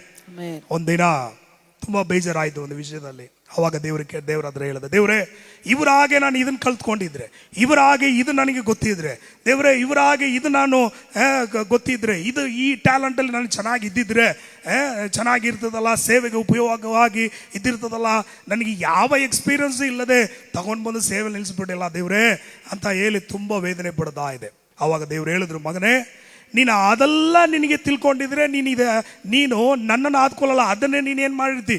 ಆದ್ಕೊಳ್ತಾ ಇದ್ದೆ. ಆಮೇಲೆ ದೇವರು ಸ್ಪಷ್ಟವಾಗಿ ಮಾತಾಡಿದ್ರು. ದೇವರ ಆತ್ಮನು, ನಿನಗೆ ಅದು ಗೊತ್ತಿದೆ, ಇದು ಗೊತ್ತಿದೆ, ಇದು ತಿಳಿದಿದೆ, ಅದು ತಿಳಿದಿದೆ, ಇದರಲ್ಲಿ ನಿನಗೆ ಎಕ್ಸ್ಪೀರಿಯನ್ಸ್ ಇದೆ, ಇದರಲ್ಲಿ ನೀನು ಟಾಪು, ಇದರಲ್ಲಿ ನೀನು ಬಾಟಮು ಅಂತ ಇದ್ದಿದ್ರೆ ಮಗನೇ, ನೀನು ಅದನ್ನೇ ನೀನೇನ್ ಮಾಡಿರ್ತಿ? ನೀನು ಆವತ್ತು ಸರಿ, ಇವತ್ತು ಸರಿ, ಎಂದೆಂದಿಗೂ ನನ್ನನ್ನೇ ನೀನು ಆದ್ಕೋಬೇಕು. ಆಮೇನ್. ಆವಾಗ ತಿಳ್ಕೊಂಡ, ದೇವ್ರೇ ಇದು ಯಾವುದು ಬೇಡಪ್ಪ, ನಿನ್ನ ಕೃಪೆ ಒಂದು ಮಾತ್ರ, ನನ್ನ ಕೃಪೆಯನ್ನು ಮಾತ್ರ ಆದ್ಕೊಂಡು ಹೋಗ್ತೇನೆ. ಆಮೇಲೆ ಇವತ್ತು ಧೈರ್ಯವಾಗಿ ಹೇಳ್ಬೋದು, ನಿಂತುಕೊಳ್ಳಕ್ಕೆ ಯಾವ ಯೋಗ್ಯತೆ? ಆತನ ಕೃಪೆ ಒಂದು ಮಾತ್ರವೇ. ಹಲ್ಲೆಲೂಯಾ. ಯಜ ನಂಬ್ತಾ ಇದ್ದೀರಿ? ಹಲ್ಲೆಲೂಯಾ. ಸರಿ, ಈ ಯಜಮಾನನಾಗಿ ಆತನಿದ್ರು. ಆ ಯಜಮಾನನ ಕರುಣೆಯಿಂದಲೇ ತೀತನ ಪತ್ರಿಕೆಯಲ್ಲಿ 3:5 ಬರೆಯಲ್ಪಟ್ಟಿದೆ, ಆತನ ಕರುಣೆಯಿಂದ ನಾವು ರಕ್ಷಣೆಯನ್ನು ಏನ್ ಮಾಡಿದೀವಿ? ಹೊಂದಿದ್ದೇವೆ. ಇಬ್ರಿಯ 4:16 ಬರೆಯಲ್ಪಟ್ಟಿದೆ, ಆತನ ಕರುಣೆಯಿಂದಲೇ ಆತನ ಕೃಪಾಸನಕ್ಕೆ, ಆತನ ಸಮ್ಮುಖಕ್ಕೆ ಹೋಗುವಂತ ಧೈರ್ಯ ಯಾವುದಿಂದ ಉಂಟಾಯಿತು? ಈತನ ಕರುಣೆ, ಯಜಮಾನನಾಗಿರುವಂತ ಕರುಣೆಯಿಂದಲೇ. ಆಮೇಲೆ ಈ ಲೋಕದಲ್ಲಿ ಯಜಮಾನರಲ್ಲಿ ಇದ್ದಾರೆ, ಅವ್ರ ಕೆಲಸಗಾರರನ್ನು ಸ್ಲೇವ್, ದಾಸರುಗಳನ್ನು ಹೇಗೆ ನಡೆಸ್ತಾರಂತ ನಮ್ಮೆಲ್ಲರೂ ನೋಡಿದ್ದೀವಿ. ಕೊಡೂರವಾಗಿ, ಕೋಪದಲ್ಲಿ, ಅನ್ಯಾಯವಾಗಿ ನಡೆಸ್ತಾರೆ. ಆದರೆ ನಿನಗೂ ನನಗೂ ಒಂದು ಯಜಮಾನನು ಇದ್ದಾನೆ, ಯಾವೇ ಆಗಿರುವಂಥ ಕರ್ತನಾದಂಥ ಯೇಸು ಕ್ರಿಸ್ತನಿದ್ದಾನೆ. ಆತನು ನಮಗೆ ಕರುಣೆಯನ್ನು ತೋರಿಸಿ ಆತನ ಕರುಣೆಯಿಂದ ನಮ್ಮ ನಡೆಸಿಗೆ ಆತನ ಯಾರಾಗಿದ್ದಾನೆ, ಶಕ್ತನಾಗಿದ್ದಾನೆ. ಆಮೇಲೆ ಸರಿ, 8ನೇದಾಗಿ ಈತನೇ ಯಾವೇ, ಯೇಸುವೆ ಕರ್ತನೆ ಎಂಬುದಾಗಿರುವಂಥ ಕಾರ್ಯಕ್ಕೆ ಒಂದು ಸಂಗತಿ ಇದೆ. ಈ ಕರ್ತನು ಎಂಬುದಾಗಿರುವಂಥ ಪದ ಇಂಗ್ಲೀಷಲ್ಲಿ ನಾವು ನೋಡಿದ್ರೆ, ತಿರುಗಿ ನಾನು ಹೇಳ್ತೀನಿ, LORD, ಲಾರ್ಡ್. ಲಾರ್ಡ್ ಎಂಬುದಾಗಿರುವಂಥ ಪದ ಎಲ್ಲಿಂದ ಬಂದಿದೆ ಅಂದರೆ HLAFOR, ಅಲಾರ್ಡ್ ಎಂಬುದಾಗಿರುವಂಥ ಪದದಿಂದ ಬಂದಿದೆ. ಈ ಪದಕ್ಕೆ ಏನು ಅರ್ಥ ಅಂತ ಹೇಳಿದ್ರೆ ರೊಟ್ಟಿ ಅಂತ ಅರ್ಥ. ಯಾವುದು? ರೊಟ್ಟಿ. ರೊಟ್ಟಿ. ಆಮೇಲೆ ಎಲ್ಲ ಒಂಥರ ನೋಡ್ತಾ ಇದ್ದೀರಾ. ಸರಿ, ಲಾರ್ಡ್ ಎಂಬುದಾಗಿರುವಂಥ ಪದಕ್ಕೆ ಈ ಪದ ಎಲ್ಲಿಂದ ಬಂದಿದೆ ಅಂದರೆ HLAFWEARD, ಈ ಪದದಿಂದಲೇ LORD ಎಂಬುದಾಗಿರುವಂಥ ಪದ ಬಂದಿದೆ. ಅಂದರೆ ಈ HLAWEARD ಎಂಬುದಾಗಿರುವಂಥ ಪದಕ್ಕೆ ಏನು ಅರ್ಥ ಅಂದರೆ ರೊಟ್ಟಿ. ಎಲ್ಲ ಹೇಳ್ರಿ ನೋಡೋಣ, ರೊಟ್ಟಿ. ಜೋರಾಗಿ, ರೊಟ್ಟಿ, ಜೋರಾಗಿ. ಯೋಗನ 6:48 ಬರೆಯಲ್ಪಟ್ಟಿದೆ, ನಾನೇ ಜೀವದ. ಆಮೆನ್. ಯಾವೇ, ಲಾರ್ಡ್ ಎಂಬುದಾಗಿರುವಂಥ ಪದಕ್ಕೆ 8ನೇದಾಗಿ ನಾವು ನೋಡುವಂಥ ಕಾರ್ಯ ರೊಟ್ಟಿ ಎಂಬುದಾಗಿ. ಯೇಸು ಹೇಳಿದ್ರು ಯೋಗನ 6:48, ನಾನೇ ಜೀವದ ರೊಟ್ಟಿ ಆಗಿದ್ದಾನೆ. Amen, hallelujah. ಕೈಗಳ ತಟ್ಟಿ amen. Thank you Lord. Amen. ಸರಿ, 9ನೇದಾಗಿ ಈ ಯಾವೇ ಯೇಸು ಎಂಬುದಾಗಿರುವಂಥ ಪದಕ್ಕೆ ನಾವು ನೋಡುವಾಗ ಈಬ್ರೂ ಲೆಟರ್ಗಳಲ್ಲಿ ನಾವು ನೋಡಿದ್ರೆ ಹೆಚ್ಚು ಕಡಿಮೆ ಈಬ್ರೂ ಲೆಟರಲ್ಲಿ 22 ಲೆಟರ್ಸ್ ಬಂದು ಈಬ್ರೂ ಅಲ್ಲಿ ಇದೆ. ಗ್ರೀಕಲ್ಲಿ 24 ಇದೆ. ಈ ಈಬ್ರೂ ಲೆಟರ್ಸ್ 22 ಇದ್ರು ಒಂದು ಪದಕ್ಕೆ ಒಂದು ಸಂಖ್ಯೆ, ಒಂದು ಪಿಕ್ಚರ್ಗೆ ಹೇಳ್ತಾರೆ ಚಿತ್ರ, ಆಮೇಲೆ ಒಂದು ಸಿಂಬಲ್, ಸಂಖ್ಯೆ, ಚಿತ್ರ, ಚಿಹ್ನೆ ಎಲ್ಲ ಹೇಳ್ರಿ. ಒಂದು ಪದ ಇವಾಗ ಯಾ ಅಂತ ಇದೆ ಅಂತ ಇಟ್ಕೊಳ್ಳಿ. ಅದಕ್ಕೆ ಒಂದು ಪದಕ್ಕೆ 3 ಅರ್ಥಗಳಿದೆ. ಒಂದು ಸಂಖ್ಯೆ ನಂಬರ್ ಬರ್ತದೆ, 2ನೇದಾಗಿ ಚಿತ್ರ ಬರ್ತದೆ, 3ನೇದಾಗಿ ಸಿಂಬಲ್ ಬರ್ತದೆ. ಸೊ ಇದನ್ನು ನೀವು ಈ ಯಾವ ಎಂಬುದಾಗಿರುವಂಥ ಪದಕ್ಕೆ 4 ಪದಗಳಿದೆ. ಆ 4 ಪದಕ್ಕೆ ಕೊಡಲ್ಪಟ್ಟಿರುವಂಥ ಸಂಖ್ಯೆ 5, 6, 5, 10. ಆಮೇಲೆ ಈ 4 ಪದಗಳಿಗೆ ಕೊಡಲ್ಪಟ್ಟಿರುವಂಥ ಪಿಕ್ಚರ್ ಯಾವುದಂತ ಹೇಳಿದ್ರೆ ಕೈ ಮತ್ತು ಆಣಿಗಳು. ಇದರ ಅರ್ಥ ಏನಂದ್ರೆ, ಕೈಯಲ್ಲಿ ಯಾರಿಗೆ ಆಣಿ ಹೊಡೆಯಲ್ಪಟ್ಟಿದ್ದು? ಯೇಸು ಕ್ರಿಸ್ತನಿಗೆ. ಯಾರಿಗೆ? ನೀವೆಲ್ಲ ಹೇಳಿದ್ರೆ ನನಗೆ ಪಾಸ್ಟರ್, ನಾನೇ ಡೈಲಿ ಆನೆಯಲ್ಲಿ. ಯಾರಿಗೆ? ಯೇಸುವಿಗೆ. ಇದರ ಅರ್ಥ ಸಿಲುಬೆಯಲ್ಲಿ ಅಥವಾ ಆಣಿಯಿಂದ ಒಡೆಯಲ್ಪಡುವಂಥವರು ಎಂಬುದಾಗಿ. ಹಲ್ಲೆಲೂಯಾ. ಆ ಯಾವೇ ಆಗಿರುವಂಥ ಕರ್ತನಾಗಿರುವಂಥ, ಎಲ್ಲದಕ್ಕೂ ಮೂಲವಾಗಿರುವಂಥ, ಎಲ್ಲದಕ್ಕೂ ಆಧಾರವಾಗಿರುವಂಥ, ಉಂಟಾಗಿರುವಂಥದ್ದು ಎಲ್ಲವೂ ಆತನಿಂದಲೇ. ಆತನು ನಿನಗಾಗಿ ನನಗಾಗಿ ಮನುಷ್ಯನಾಗಿ ಬಂದು ನಮಗಾಗಿ ಆತನು ಸಿಲುಬೆಯಲ್ಲಿ ಏನು ಮಾಡಿದಾನೆ. ಹಲ್ಲೆಲೂಯಾ. ನೀವು ನೋಡಿದ್ರೆ ನನಗಾಗಿ ಆತನು ಬಂದಿಲ್ಲ ಪಾಸ್ಟರ್, ಬೇರೆ ಯಾರಾದ್ರೂ ಇರಬೇಕು ಅಂತ ಕಾಣ್ತದೆ. ಅರ್ಥ ಆಗ್ತಾ ಇದೆಯಾ? ಅರ್ಥ ಆಗಿರೋ ಮಾತ್ರ ಒಂದು ಹಲ್ಲೆಲೂಯಾ. Amen, amen. ಸರಿ, ನಿಮ್ಗೆ ಅರ್ಥ ಆಯ್ತದೆ ಇಲ್ವೋ? ನಾನು ಮುಂದೆ ಹೋಯ್ತೀನಿ. ಏಸಾಯ 43:11 ವಾಕ್ಯ ಓದಿಕೊಳ್ಳೋಣ. ಏಸಾಯ 43:11. 10ನೇದಾಗಿ ಈತನೇ ಕರ್ತನು, ಯೇಸುವೆ ಯಾವೇ ಎಂಬುದಾಗಿರುವಂತ ವಾಕ್ಯಕ್ಕೆ ಆಧಾರ ಏಸಾಯ 43:11 ವಾಕ್ಯ. ನಾನೇ ಯೆಹೋವನು, ನಾನೇ ಯೆಹೋವನು, ನಾನು ಹೊರತು ಯಾವ ರಕ್ಷಕನೂ ಇಲ್ಲ, ನನ್ನನ್ನು ಹೊರತು ಯಾವ ರಕ್ಷಕನು ಇಲ್ಲ. ಇದನ್ನ ಈ ಮಾತು ಯಾರು ಹೇಳ್ತಾ ಇದ್ದಾರೆ ಅಂದ್ರೆ ಯಾವೇ ಕರ್ತನು ಹೇಳ್ತಿದ್ದಾರೆ. ನಾನೇ ನಾನೇ ಓಕೆ, ನಾವು ಮೊದಲೇ ಹೇಳಿದೀವಿ ವಿಮೋಚನ ಕಾಂಡ 3:14 ನಾನು ನಾನಾಗೇ ಇದ್ದೀನಿ, ನೀನು ಹೋಗು. ಈ ನನ್ನ ನಾಮ ಯಾವುದಂದ್ರೆ ನಾನೇ ಎಂಬುದಾಗಿರುವಂಥ ಪದವನ್ನಲ್ಲಿ ಉಪಯೋಗ ಮಾಡಿರುವಂಥದ್ದು ನಾವು ನೋಡ್ತೀವಿ.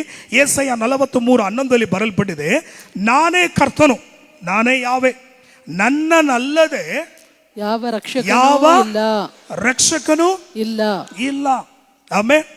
ಹೊಸ ಒಡன்பಡಿಕೆಯಲ್ಲಿ ಈತನೇ ಯೇಸು ಎಂಬುದಾಗಿರುವಂತ ಕಾರ್ಯಕ್ಕೆ ಯೋಹಾನ 4:42 ವಾಕ್ಯ ಓದಿಕೊಳ್ಳೋಣ.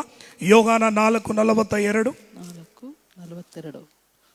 ಯೋಹಾನ 4. ಆತನ ವಾಕ್ಯವನ್ನು ಕೇಳಿ ನಂಬಿ ಆ ಹೆಂಗಸಿಗೆ ನಾವು ಆತನನ್ನು ನಂಬಿರುವಂತದ್ದು ಇನ್ನು ನಿನ್ನ ಮಾತಿನ ಮೇಲೆ ಅಲ್ಲ, ನಾವು ಕಿವಿಯಾರೆ ಕೇಳಿ ಈತನು ಲೋಕರಕ್ಷಕನೇ ಹೌದೆಂದು. ಈತನು ಯಾರು? ಲೋಕರಕ್ಷಕನೇ ಯಾರು? ಅಲ್ಲಿ ಹೇಳ್ತಿದ್ದಾನೆ, ನಾನೇ ಕರ್ತನು, ನಾನು ಅಲ್ಲದೆ. ಇಲ್ಲಿ ಹೇಳ್ತಿದ್ದಾನೆ, ಈ ಲೋಕದ ರಕ್ಷಕನು ನಾನೇ. ಹಲ್ಲೆಲೂಯಾ. ಅರ್ಥ ಆಯ್ತಾ? ಅರ್ಥ ಆಗಿ ಹೋಯ್ತಾ? ಆಮೇಲೆ 11ನೇದಾಗಿ, ಸೊ ಇಷ್ಟು ಕಾರ್ಯಲ್ಲಿ ಇದ್ದಿದ್ದಕ್ಕೆ ನಾನು ನೆಕ್ಸ್ಟ್ ಹೋಗಕ್ಕೆ ಆಗಲಿಲ್ಲ, ಇದನ್ನು ಇವತ್ತು ಮುಗಿಸ್ಬಿಡೋಣ ಅಂತ ಹೇಳಿನೇ ಬಂದಿದ್ದೇನೆ. ಸೊ 11ನೇದಾಗಿ ಯೇಸುವೆ ಕರ್ತನು, ಆತನದಾಗಿ ಯೇಸುವೆ ಕರ್ತನು ಅಥವಾ ಯೇಸುವೆ ಯಾವೆ ಎಂಬುದಾಗಿರುವಂಥ ಪದಕ್ಕೆ ಇಲ್ಲಿ ಬರಲ್ಪಟ್ಟಿದೆ. ಆತನೇ ಲೋಕದ ರಕ್ಷಕನು, ಲೋಕದ ಪಾಪವನ್ನು ತನ್ನ ಮೇಲೆ ಹೊತ್ತುಕೊಂಡು ಈ ಜಗದ ಉತ್ಪತ್ತಿಗೆ ಮುಂಚಿತವಾಗಿ ಒಡೆಯಲ್ಪಟ್ಟಂತ ಯಜ್ಞದ ಕುರಿಮರಿ ಆಗಿದ್ದಾನೆ. ಹಲ್ಲೆಲೂಯಾ. ಯೇಸು ಬಂದಿದ್ದು ಬರೀ ನಮಗಾಗಿ ಮಾತ್ರನ, ಇಡೀ ಲೋಕಕ್ಕಾಗಿ, ಸ್ವಲ್ಪ ಜೋರಾಗಿ, ಇಡೀ ಲೋಕಕ್ಕಾಗಿ ಆತನು ಬಂದನು. ಆತನೇ ಲೋಕವನ್ನು ರಚಿಸುವಂತ ರಕ್ಷಕನಾಗಿದ್ದಾನೆ. ಸರಿ, 11ನೇ ವಾಕ್ಯದಲ್ಲಿ 11ನೇದಾಗಿ ನಾವು ನೋಡೋಣ. ಜೋಯಲ್ 3:12, ಯೋವೇಲ್ ಪುಸ್ತಕ 3ನೇ ಅಧ್ಯಾಯ 12ನೇ ವಾಕ್ಯವನ್ನು ನಾವು ಓದಿಕೊಳ್ಳೋಣ. ಯೋಹಾನ 5:27 ನಾವು ತೆಗೆದಿಟ್ಕೊಳ್ಳೋಣ. ಯೋಹಾನ 5:27, ಜೋಯಲ್ 3:12. ಯೋವೇಲ್ 3:12. ಜನಾಂಗಗಳು ಎಚ್ಚರಗೊಂಡು ಯೆಹೋವನ ನ್ಯಾಯ ತೀರ್ಪಿನ ತಗ್ಗಿಗೆ ಬರಲಿ. ಯೆಹೋವನ ನ್ಯಾಯ ತೀರ್ಪಿಗೆ ತಗ್ಗಿಗೆ ಬರಲಿ. ಅಲ್ಲೇ ಸುತ್ತಣ ಜನಾಂಗಗಳಿಗೆಲ್ಲ ನ್ಯಾಯ ತೀರಿಸಲು ಆಸೀನನಾಗುವೆನು. ಓಕೆ, ಇಲ್ಲಿ ಅದೇ ಒಡಂಬಡಿಕೆ ಕರ್ತನು ಹೇಳ್ತಿದ್ದಾರೆ. ಯಾವ ಹೇಳ್ತಿದ್ದಾರೆ? ನಾನೇ ನ್ಯಾಯಾಧಿಪತಿ, ಐ ಆಮ್ ಅ ಜಡ್ಜ್. ನಾನು ಎಲ್ಲರನ್ನು ಏನ್ ಮಾಡ್ತೀನಿ? ನ್ಯಾಯ ತೀರಿಸ್ತೇನೆ ಎಂಬುದಾಗಿ. ಈತನೇ ಯೇಸು ಎಂಬುದಾಗಿ, ಯಾವೇ ಕರ್ತನಾಗಿರುವಂತ ಯೇಸು ಎಂಬುದಾಗಿರುವಂತ ಕಾರ್ಯಕ್ಕೆ ಆಧಾರ ಯೋಗನ ಬರೆದಂತ ಸುವಾರ್ತೆ 5ನೇ ಅಧ್ಯಾಯ 27ನೇ ವಾಕ್ಯ ಓದಿಕೊಳ್ಳೋಣ. ಇದಲ್ಲದೆ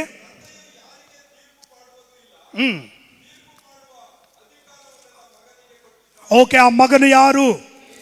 ಕರ್ತನಾದ. ನಮ್ಮ ಟೈಟಲೇ ಇವತ್ತು ಕರ್ತನು. ಎಲ್ಲ ಹೇಳ್ರಿ ನೋಡೋಣ, ಸ್ವಲ್ಪ ಜೋರಾಗಿಲ್ರಿ. ಓಕೆ, ಕರ್ತನಾದಂತ ಯೇಸು ಕ್ರಿಸ್ತನು. ಎಲ್ಲ ಹೇಳ್ರಿ, ಕರ್ತನಾದಂತ ಯೇಸು ಕ್ರಿಸ್ತನು. ನಮ್ಮ ಹಳೆಯ ಚರ್ಚ್ ಅಲ್ಲಿ ಲಾರ್ಡ್ ಜೀಸಸ್ ಕ್ರೈಸ್ಟ್. ಎಲ್ಲ ಹೇಳ್ರಿ ನೋಡೋಣ, ಲಾರ್ಡ್ ಜೀಸಸ್ ಕ್ರೈಸ್ಟ್. ಹಲ್ಲೆಲೂಯಾ. ಖುಷಿ ಬರ್ದಾ? ಇಲ್ಲ. ಆಮೆನ್. ಇಲ್ಲಿ ಬರೆಯಲ್ಪಟ್ಟಿದೆ, ಯಾರು ನ್ಯಾಯ ತೀರ್ಪು ಮಾಡಿದಾರಂತೆ? ನಿನಗೂ ನನಗೂ ನ್ಯಾಯ ತೀರ್ಪು ಚಲೋ ಇದೆಯಾ? ಇಲ್ಲ. ಯಾರಿಗೆ ನ್ಯಾಯ ತೀರ್ಪು?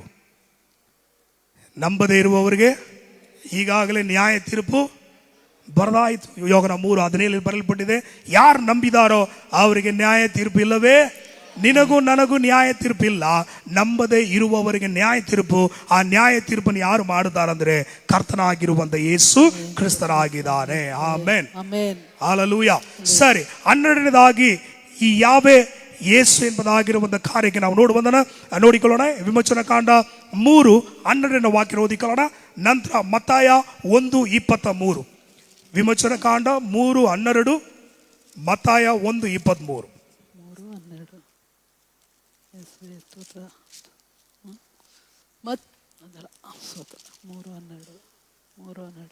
ಅದಕ್ಕೆ ದೇವರು ನಾನೇ ನಿನ್ನ ಸಂಗಡ ಇರುವೆನು.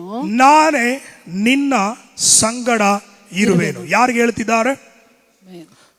ಯಾರಿಗೆ? ಮೋಸೆಗೆ. ಮೋಸೆ ಬಂದು ಕೇಳ್ತಿದ್ದಾನೆ, ನಾನು ಹೋಯ್ತೀನಿ, ಅವ್ರು ಬಂದು ನನ್ನ ಕೇಳಿದ್ರೆ ನಾನು ಏನಂತ ಹೇಳಲಿ?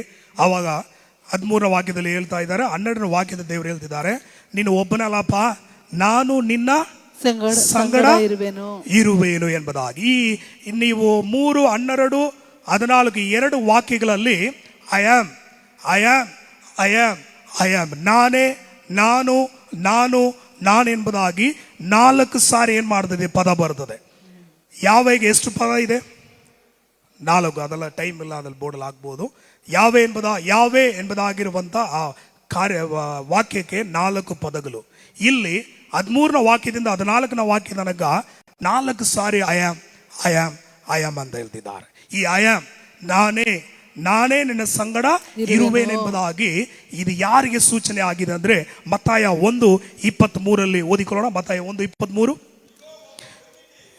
ಒಬ್ಬ ಕನ್ನಿಕೆಯು ಹೇಳುವಳು, ಇಮ್ಮಾನುವೇಲ್ ಎಂಬುದಾಗಿ ಹೆಸರಿಡುವಳು. ಆಮೇನ್. ಏನ್ ಅರ್ಥ? ದೇವರೇ ನಮ್ಮ ಸಂಗಡ ಪುನರುತ್ಥಾನಕ್ಕೆ ಮುಂಚಿತವಾಗಿ ಮೋಸೆಗೆ ಹೇಳಿದ್ರು, ನಾನೇ ನಿನ್ನ ಸಂಗಡ ಇರುವೆನು. ಆಮೇನ್. ಅದೇ ಯಾವೆ, ಅದೇ ಕರ್ತನು ಇಲ್ಲಿ ಹೇಳ್ತಿದ್ದಾರೆ. ಪ್ರವಾದನೆ ಆಗಿ ಬಂದಿದೆ, ಇಮ್ಮಾನುವೇಲ್. ಇಮ್ಮಾನುವೇಲ್ ಎಲ್ ಎಂಬುದಾಗಿರುವಂತ ಪದ ಯಾವೆಗೆ ಸೂಚನೆ ಆಗಿರುವಂಥದ್ದು. ಆ ಯಾವೆ ನಾನು ನಿನ್ನ ಸಂಗಡ ಇದ್ದೀನಿ ಎಂಬುದಾಗಿ. ಹಲ್ಲೆಲೂಯಾ. ಪುನರುತ್ಥಾನದ ನಂತರ ನಮ್ಮ ಸಂಗಡ ಇದ್ದಾರ, ಒಳಗೆ ಬೇಜಾರಾಯ್ತಾ ಇದಲ್ಲ? ಸಂಗಡ ಇದ್ರೆ ಚೆನ್ನಾಗಿರ್ತದೋ. ಇವಾಗ ಒಳಗೇನೆ ಬಂದ್ಬಿಟ್ರೆ ಖುಷಿನೇ ಇಲ್ವಾ? ಎಲ್ಲಿ ದುಡ್ಡು ಬಂದ್ರೆ ನಮಗೆ ಖುಷಿ, ಅದು ಇಲ್ವಾ? ಬಿಡಿ. ಹಲ್ಲೆಲೂಯಾ. ಮೋಸೆಗೆ ಹೇಳಿದ ಮಾತನ್ನು ಯಾವೇ ಏನು ಹೇಳಿದ್ರು ಅದೇ ಪದವನ್ನು ಹೊಸ ಒಡன்பಡಿಕೆಯಲ್ಲಿ ಇಮ್ಮಾನುವೇಲ್, ದೇವರು ನಮ್ಮ ಸಂಗಡ ಇದ್ದಾನೆ. ಹಲ್ಲೆಲೂಯಾ. ಜನಕ್ಕೆ ಅರ್ಥ ಆಗ್ತಾ ಇದೆ, ದೇವರು ನಿಮ್ ಸಂಗಡ ಇದ್ದಾರಾ? ನಿಜವಾಗ್ಲೂ ಖುಷಿನಾ? ಯಾರಿದ್ರು ಇಲ್ಲದೆ ಇದ್ರು ಆತನ ಇದ್ದಾನಲ್ಲ, ನಮ್ ಗಾಡಿ ಓಡ್ತಾ ಇರ್ತದೆ. ಹಲ್ಲೆಲೂಯಾ. ಆಮೆನ್, ಆಮೆನ್, ಆಮೇಲೆ ನಮ್ಮ ಪಾಸ್ಟರ್ ಯಾವಾಗಲೂ ಹೇಳ್ತಾರೆ, ಯಾರು ನನ್ನನ್ನು ಬಂದು ಈ ಹುಣಸೂರಲ್ಲಿ ಬಂದು ನಮ್ಮನ್ನು ಎನ್ಕರೇಜ್ ಮಾಡಪ್ಪ, ಇನ್ನೂ ಅಧಿಕವಾಗಿ ಮಾಡಂತ ಎನ್ಕರೇಜ್ ಮಾಡಿದವರು ಒಬ್ಬರು ಆದರೂ ಎಷ್ಟು ದೊಡ್ಡ ಮಗತಾದ ಕಾರ್ಯಗಳು ನಾವು ನೋಡ್ತೀವಿ. ಇದಕ್ಕೆ ಒಂದೇ ಒಂದು ಕಾರಣ ಯಾರಂದ್ರೆ ನಮ್ಮ ಕರ್ತನಾಗಿರುವಂತ ಯೇಸು ಕ್ರಿಸ್ತ. ನಂಬುವಂದ್ರು ಮಾತ್ರ ಕೈಗಳ ತಟ್ಟಿ ಸ್ವಲ್ಪ ಮೈಕ್ ವಾಲ್ಯೂಮ್ ಮಾನಿಟರ್ ಕೊಡಿ ಸ್ವಲ್ಪ. ಓಕೆ. 13ನೇದಾಗಿ ಯೇಸುವೆ ಕರ್ತನು. ಆಮೆನ್. ಯಾರು ಯೇಸು? ಕರ್ತನು. ಹೇಳಿ. ಕರ್ತನಾದ ಯೇಸು ಕ್ರಿಸ್ತನು. ಈ ಸಾಲ ಕೇಳಕ್ಕೆ ಹೋಯ್ತಾರಲ್ಲ, ಅವ್ರ ಹತ್ರ ಹೋಗಿ, ಸಾರ್ ಒಂದು 10,000 ರೂಪಾಯಿ ಕೊಡಿ, ಫ್ರೆಂಡ್ ಆಗಿರ್ಲಿ ಕುಟುಂಬವಾಗಿರ್ಲಿ ಯಾರ ಹತ್ರ ಹೋಗಿ ಕೇಳಿದ್ರೆ ಒಂದು 10,000 ರೂಪಾಯಿ ಕೊಡಿ ಅಂದ್ರೆ ಅವ್ರ ಮುಖ ಹೆಂಗಿರ್ತದೆ ನೋಡಿದ್ರೆ ಸಾಲ ಕೇಳಿದವರು ಗೊತ್ತಾಯ್ತದೆ. ಆಮೇನ್, ಹಲ್ಲೆಲೂಯಾ. ಅರ್ಥ ಆಗ್ತಾ ಇದೆಯಾ? ನಾನು ಹೇಳುವುದು ಅರ್ಥ ಆಗ್ತಾ ಇದೆಯಾ? ಯೇಸು ಯಾರು? ಯೇಸು ಯಾರು ಅಂತ ಶಬ್ದ ಕೇಳ್ತಾ ಇಲ್ವಾ? ಎಲ್ಲ ಕಂಪ್ಲೇಂಟ್ ಮಾಡಿದ್ರೆ ಶಬ್ದ ಕೇಳ್ತಾ ಇಲ್ಲ, ಏಕೋ ಕೇಳ್ತದೆ ಅಂತ. ಏನಾದ್ರು ಒಂದು ಕೇಳ್ತಾ ಇದೆಯಾ? ಏನ್ ಕೇಳಿದ್ರು ಯೇಸು ಕರ್ತನ ಅಂತ ಹೇಳಿದ್ರೆ ಸಾಕು. ಓಕೆ. 13ನೇದಾಗಿ ಏಸಾಯ 62:5 ವಾಕ್ಯ ಓದಿಕೊಳ್ಳೋಣ. ಏಸಾಯ 62:5. ಎಷ್ಟೋ ಕಾರ್ಯಗಳಿದೆ. ಏಸಾಯ 62:5. ಮಾರ್ಕನ ಸುವಾರ್ತೆ 2:19 ತೆಗೆದಿಟ್ಕೊಳ್ಳಿ. ಯುವಕನು ಯುವತಿಯನ್ನು ವರಿಸುವಂತೆ ನಿನ್ನ ಮಕ್ಕಳು ನಿನ್ನನ್ನು ವರಿಸುವರು. ವರನು ವಧುವಿನಲ್ಲಿ ಆನಂದಿಸುವ ಹಾಗೆ ನಿನ್ನ ದೇವರು ನಿನ್ನಲ್ಲಿ ஆனந்திಸುவನು. ஓகே. மணவாளன் மணவாட்டியின் மேல் மகிழ்ச்சியா இருப்பது போல உன் தேவன் உன் மேல் மகிழ்ச்சியா இருப்பார். ಮೊದಲಿಂಗನು ಮೊದಲ ಗೀತೆಯ ಮೇಲೆ ಹೆಂಗಿರ್ತಾನೆ? ಆನಂದವಾಗಿ ಇರ್ತಾನಂತ ವಾಕ್ಯದಲ್ಲಿ ಬರಲ್ಪಟ್ಟಿದೆ.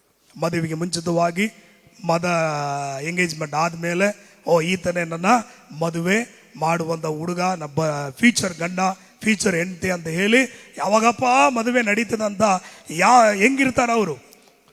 ಖುಷಿಯಾಗಿರ್ತಾರ? ಹೆಂಗಿರ್ತಾರೆ? ಖುಷಿಯಾಗಿರ್ತಾರೆ. ಆ ರೀತಿಯಲ್ಲಿ ಹಳೆ ಒಡன்பಡಿಕೆಯಲ್ಲಿ ಇಸ್ರಾಯೇಲ್ ಜನರಿಗೆ ಯಾರು ಮೊದಲಿಂಗನು? ಯಾವೇ. ಯಾರು? ಯಾವೇ ಹೇಳ್ತಿದ್ದಾರೆ. ಮದಲಿಂಗನು ಮೊದಲ ಗೀತೆಯ ಮೇಲೆ ಹೇಗೆ ಖುಷಿ ಆಗಿರ್ತಾರೋ ಆ ರೀತಿಯಲ್ಲಿ ನಿನ್ನ ದೇವರು, ನಿನ್ನ ಕರ್ತನು ನಿನ್ನ ಮೇಲೆ ಏನಾಗಿರ್ತಾರಂತೆ, ಆನಂದಿಸುವನು, ಖುಷಿ ಆಗಿರ್ತಾರೆ ಎಂಬುದಾಗಿ. ಆದ್ರೆ ಹೊಸ ಒಡன்பಡಿಕೆಯಲ್ಲಿ ಆ ಯಾವೆ, ಮದಲಿಂಗನಾಗಿರುವಂತ ಯಾವೆ ಯಾರು ಅಂತ ಹೇಳಿದ್ರೆ, ಮಾರ್ಕನ ಸುವಾರ್ತೆ 2ನೇ ಅಧ್ಯಾಯ 19ನೇ ವಾಕ್ಯದಲ್ಲಿ ಬರೆಯಲ್ಪಟ್ಟಿದೆ. ಓದ್ಕೊಳ್ಳಿ. ಯೇಸು ಅವರಿಗೆ ಮದಲಿಂಗನು ಯಾರಪ್ಪ? ಮದಲಿಂಗನು ಬರೀ ಏಸು ಅಂತ ಹೇಳ್ಬಾರ್ದು, ಕರ್ತನಾದಂತ ಬಾಯ್ತಿದ್ರೆ ಏಸು ನಾಮದಲ್ಲಿ. ಹಲ್ಲೆಲೂಯಾ. ಸೈತಾನ ಹೇಳಕ್ ಬಿಡಲ್ಲ. ಆಮೆನ್. ಹಲ್ಲೆಲೂಯಾ. ಸ್ತೋತ್ರ. ಆಮೆನ್. ಓಕೆ, ಯಾರು ಮದಲಿಂಗನು? ರೈಟ್. ಹಳೆ ಒಡன்பಡಿಕೆಯಲ್ಲಿ ಯಾವೆ. ಸರಿ, ಓಕೆ, ಅರ್ಥ ಆಯ್ತಾ? ಅರ್ಥ ಆಗಿದ್ರೆ ಸಾಕು. 14ನೇದಾಗಿ ಕೀರ್ತನೆ 148 2ನೇ ವಾಕ್ಯ ಓದಿಕೊಳ್ಳೋಣ. ಕೀರ್ತನೆ 148 2.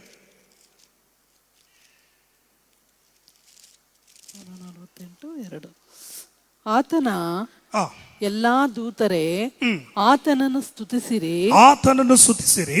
ಆತನ ಎಲ್ಲಾ ಸೈನ್ಯಗಳೇ ಆತನನ್ನು ಸ್ತುತಿಸಿರಿ, ಆತನನ್ನು ಸ್ತುತಿಸಿರಿ. ಆತನು ಯಾರು? ನೀವು 148 1ನೇ ವಾಕ್ಯದಿಂದ ಓದಿದ್ರೆ ಕರ್ತನು ಯಾವೆ. ಯಾವೆಯನ್ನು ಯಾರು ಸ್ತುತಿಸ್ತಾರಂದ್ರೆ ದೇವದೂತರುಗಳು ಏನ್ ಮಾಡ್ತಾರೆ? ಸ್ತುತಿಸುತ್ತಾರೆ. ಆಮೇಲೆ ಇಂಗ್ಲಿಷ್ ಅಲ್ಲಿ ಬರಲ್ಪಡಿದೆ ಪ್ರೈಸ್ ದ ಲಾರ್ಡ್. ಏನು? Praise the lord. ನಾವು ಏನ್ ಹೇಳ್ತೀವಿ? ಸೋದ್ರಾನ. ಕೆಲವರು ಸೋದ್ರಾನ, ಕೆಲವರು ಸೋದ್ರಾಗ, ಕೆಲವರು ಪ್ರೈಸ್ ದ ಲಾರ್ಡ್ ಅಂತ. Praise the lord. ಕೆಲವರು ಹಲ್ಲೆಲೂಯಾ ಅಂತ ಹೇಳ್ತೀರಿ. ಪ್ರೈಸ್ ದ ಲಾರ್ಡ್ ಅಂದ್ರೆ ಏನ್ ಅರ್ಥ? ಪ್ರೈಸ್ ಅಂದ್ರೆ ಸ್ತುತಿ. ಲಾರ್ಡ್ ಯಾರಿಗೆ? ದೇವರಿಗೆ, ಕರ್ತನಿಗೆ, ಯಾವೆಗೆ ಸ್ತುತಿ. Praise the lord. ಪ್ರೈಸ್, ಸ್ತುತಿ ಯಾರಿಗೆ ಅಂದ್ರೆ ಲಾರ್ಡ್. ಲಾರ್ಡ್ ಅಂದ್ರೆ ಯಾವೆ ಅಂದ್ರೆ ಕರ್ತನು. ಆ ಕರ್ತನಾಗಿರುವಂತ ಯೇಸುವಿಗೆ ಮಾತ್ರ ಸ್ತುತಿ. ಹಲ್ಲೆಲೂಯಾ. ನಾವು ಹಲ್ಲೆಲೂಯಾ ಅಂತ ಹೇಳ್ತೀವಿ. ಹಲ್ಲೆಲೂಯಾ ಅಂದ್ರೆ ಏನ್ ಅರ್ಥ? ಹಲ್ಲೆಲೂಯಾ ಹಲ್ಲೆಲೂಯಾ ಅಂತ ಹೇಳೋದು ಅದಲ್ಲ. ಪಾಸ್ಟರ್ ಹೇಳ್ತಾ ಇದ್ರು, ಸುಮ್ಮನೆ ಮುಂದೆ ಬಂದು ಹಲ್ಲೆಲೂಯಾ ಹಲ್ಲೆಲೂಯಾ ಹಲ್ಲೆಲೂಯಾ ಇದಲ್ಲ. ಹಲ್ಲೆಲೂಯಾ ಅಂದ್ರೆ 2 ಹೀಬ್ರೂ ಪದಗಳಿದೆ. ಹಲ್ಲೆಲೂ ಅಂದ್ರೆ to command, to praise. Command ಸ್ತುತಿಸುವುದಿಗೆ ಆಜ್ಞೆ.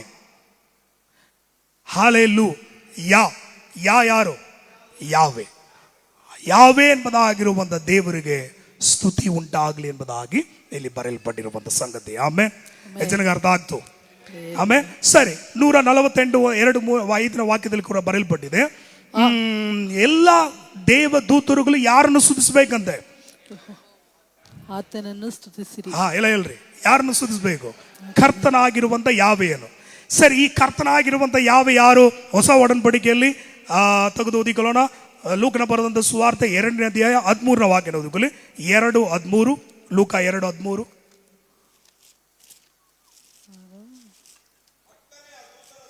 ಆ ಪಕ್ಕನೆ ದೂತನ ಸಂಗಡ. ಪರಲೋಕದಲ್ಲಿ ಯಾರಿದ್ದಾರೆ? ಒಂದು ದೊಡ್ಡ ಗುಂಪು. ಯಾರು ಗೊತ್ತು? ಪಾಸ್ಟರ್, ಪರಲೋಕ ಹೋದ್ಮೇಲೆ ಗೊತ್ತಾಗೋದು. ನಮ್ಗೇನು ಗೊತ್ತಾ? ಪರಲೋಕದಲ್ಲಿ ಯಾರಿದ್ದಾರೆ? ಸೈನ್ಯಗಳಿದೆ. ಪರಲೋಕದಲ್ಲಿ ಏಸಯ್ಯ ಒಂದು ದರ್ಶನ ನೋಡ್ತಿದ್ದಾನೆ. ಕೇರುಫಿಯರು, ಸೆರಾಫಿಯರು, ಅಂದ್ರೆ 24 ಹಿರಿಯರು, ದೇವದೂತರುಗಳು, ಕೋಟ್ಯಾಂತರ ಕೋಟಿ ದೇವದೂತರುಗಳು ಯಾವಾಗಲೂ ಯಾವೆ ಯೆಹೋವನಾಗಿರುವಂತ ಕರ್ತನಾದಂತ ಯೇಸುವನ್ನು, ಸೇನಾಧೀಶ್ವರನಾದ ಯೆಹೋವನು, ಆ ಪರಿಶುದ್ಧನು ಯಾರು? ಜೋರಾಗಿ ಹೇಳ್ರಿ. ನಿನ್ನ ನಾಮ ಪರಿಶುದ್ಧವೆಂದು ಆ ನಾಮ ಯಾವುದು? ಜೋರಾಗಿ. ಕರ್ತನಾದಂತ ಯೇಸು ಕ್ರಿಸ್ತನು. ಆಮೇಲೆ ಹಳೆ ಒಡன்பಡಿಕೆಯಲ್ಲಿ ದೇವದೂತರುಗಳು, ಸೈನ್ಯವು ಕರ್ತನನ್ನು, ಯಾವೆಯನ್ನು ಸ್ತುತಿಸಬೇಕೆಂಬುದಾಗಿದೆ. ಹೊಸ ಒಡன்பಡಿಕೆಯಲ್ಲಿ ಯೇಸು ಹುಟ್ಟಿದ ತಕ್ಷಣ ಪರಲೋಕ ಸೈನ್ಯವೇ ಬಂದು ಯಾರನ್ನು ಸ್ತುತಿಸುವಂತದಾಗಿದೆ? ಕರ್ತನಾಗಿರುವಂತ ಯೇಸುವನ್ನು ಅದು ಸ್ತುತಿಸುವಂತದಾಗಿದೆ. ಈ ಜನಗೆ ಅರ್ಥ ಆಗ್ತಾ ಇದೆ? ಹಲ್ಲೆಲೂಯಾ. ದೇವರಿಗೆ ಮಹಿಮೆ ಉಂಟಾಗಲಿ. ಹಲ್ಲೆಲೂಯಾ. ಬರೀ ದೇವದೂತರು ಮಾತ್ರವಲ್ಲ, ಯಾಕೆ ದೇವದೂತರುಗಳು ಆ ಕರ್ತನನ್ನು ಸ್ತುತಿಸುತ್ತದಂದ್ರೆ ಈ ದೇವದೂತರನ್ನು ಯಾರು ಉಂಟು ಮಾಡಿದು? ಯಾರು ಉಂಟು ಮಾಡಿದು? ದೇವರು. ಆಮೇಲೆ ಇಬ್ರಿಯರ ಬರೆದಂತ ಪತ್ರಿಕೆ 1ನೇ ಅಧ್ಯಾಯ 6ನೇ ವಾಕ್ಯ ಓದಿಕೊಳ್ಳಿ. ಇಬ್ರಿಯ 1:6. ಇದಲ್ಲದೆ ಆತನು ತನ್ನ ಚೊಚ್ಚಲ ಮಗನನ್ನು ಭೂಲೋಕದೊಳಗೆ ತಿರುಗಿ ಬರಮಾಡುವಾಗ ದೇವರ ದೂತರು ಎಲ್ಲರೂ ಆತನಿಗೆ ಅಡ್ಡ ಬೀಳಲಿ ಎಂದು ಏನ್ ಮಾಡಲಿ? ಆತನಿಗೆ ಏನ್ ಮಾಡ್ಬೇಕಂತ ಅಡ್ಡ ಬೀಳಬೇಕು. ಯಾಕಂದ್ರೆ ಆತನು ಒಬ್ಬನೇ ಯೋಗ್ಯನು, ಆತನು ಒಬ್ಬನೇ ಎಲ್ಲದಕ್ಕೂ ಆತನು ಯಾರಾಗಿದ್ದಾನೆ? ಯೋಗ್ಯನಾಗಿರುವಂತ ದೇವರಾಗಿದ್ದಾನೆ. ಆಮೇನ್. ಯಾಕಂದ್ರೆ ದೇವರ ವಾಕ್ಯದಲ್ಲಿ ಬರಬೇಡ ಸಮಯ ಇಲ್ಲವೇಂದ್ರೆ ನಾನು ಮುಂದೆ ಹೋಗ್ತೇನೆ. ಯಾಕಂದ್ರೆ ಏನಂಡ அவருக்குள் சகலமும் சிருஷ்டிக்கப்பட்டது. பரலோகத்தில் உள்ளவைகள், பூலோகத்தில் உள்ளவைகள், ಕಾಣப்படுகிறவைகள், ಕಾಣಪಡಾದவைகள், ಸಕಲ ವಸ್ತುಗಳು, ಸಿಂಹಾಸನಗಳು, ಕರ್ತತ್ವಗಳು, ದೊರೆತನಗಳು, ಅಧಿಕಾರಗಳು ಸಕಲವು ಆತನ ಮೂಲಕವಾಗಿ ಆತನಿಗಾಗಿ ಸೃಷ್ಟಿ ಮಾಡಲ್ಪಟ್ಟಿದೆ. ಎಲ್ಲ ಆಮೇಲೆ ಪರಲೋಕ, ಭೂಲೋಕದ ನಂತರ ಪಾತಾಳ, ಆಮೇಲೆ ನೋಡದೆ ಇರುವ, ನೋಡುವಂತ ವಸ್ತು, ನೋಡದೆ ಇರುವಂತ ವಸ್ತು, ಸಿಂಹಾಸನಗಳು, ಕರ್ತತ್ವಗಳು, ದೊರೆತನಗಳು, ಅಧಿಕಾರವು ಸಕಲವು ಆತನಿಗಾಗಿ. ಆತನು ಯಾರು? ಕರ್ತನಾದ ಯೇಸು ಕ್ರಿಸ್ತನು. ಆತನಿಗಾಗಿ, ಆತನ ಮೂಲಕವಾಗಿ ಎಲ್ಲವೂ ಸೃಷ್ಟಿ ಮಾಡಲ್ಪಟ್ಟಿದೆ. ನಂಬುವುದ್ರು ಮಾತ್ರ ಕೈಗಳ ತಟ್ಟಿ ಆತನಿಗೆ ಮಹಿಮೆ. ಹಲ್ಲೆಲೂಯಾ. 16 16 ಪಾಯಿಂಟ್ ಯೆಶಾಯ 45:23 ವಾಕ್ಯ ಓದಿಕೊಳ್ಳೋಣ. 16ನೇ ಪಾಯಿಂಟ್ಗೆ ನಾವು ಬಂದಿದ್ದೀವಿ. ಯೆಶಾಯ 45:23.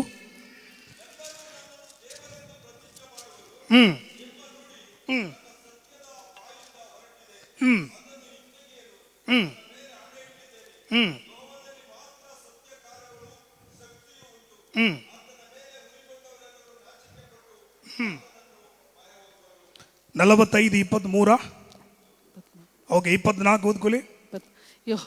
ಯೆಹೋವನಲ್ಲಿ ಮಾತ್ರ ಸತ್ಯ ಕಾರ್ಯಗಳು ಶಕ್ತಿಯೂ ಉಂಟು. ಆತನ ಮೇಲೆ ಉರಿಗೊಂಡವರೆಲ್ಲರೂ ನಾಚಿಕೆ ಪಟ್ಟು ಆತನನ್ನು ಮರೆ ಹೋಗುವರು.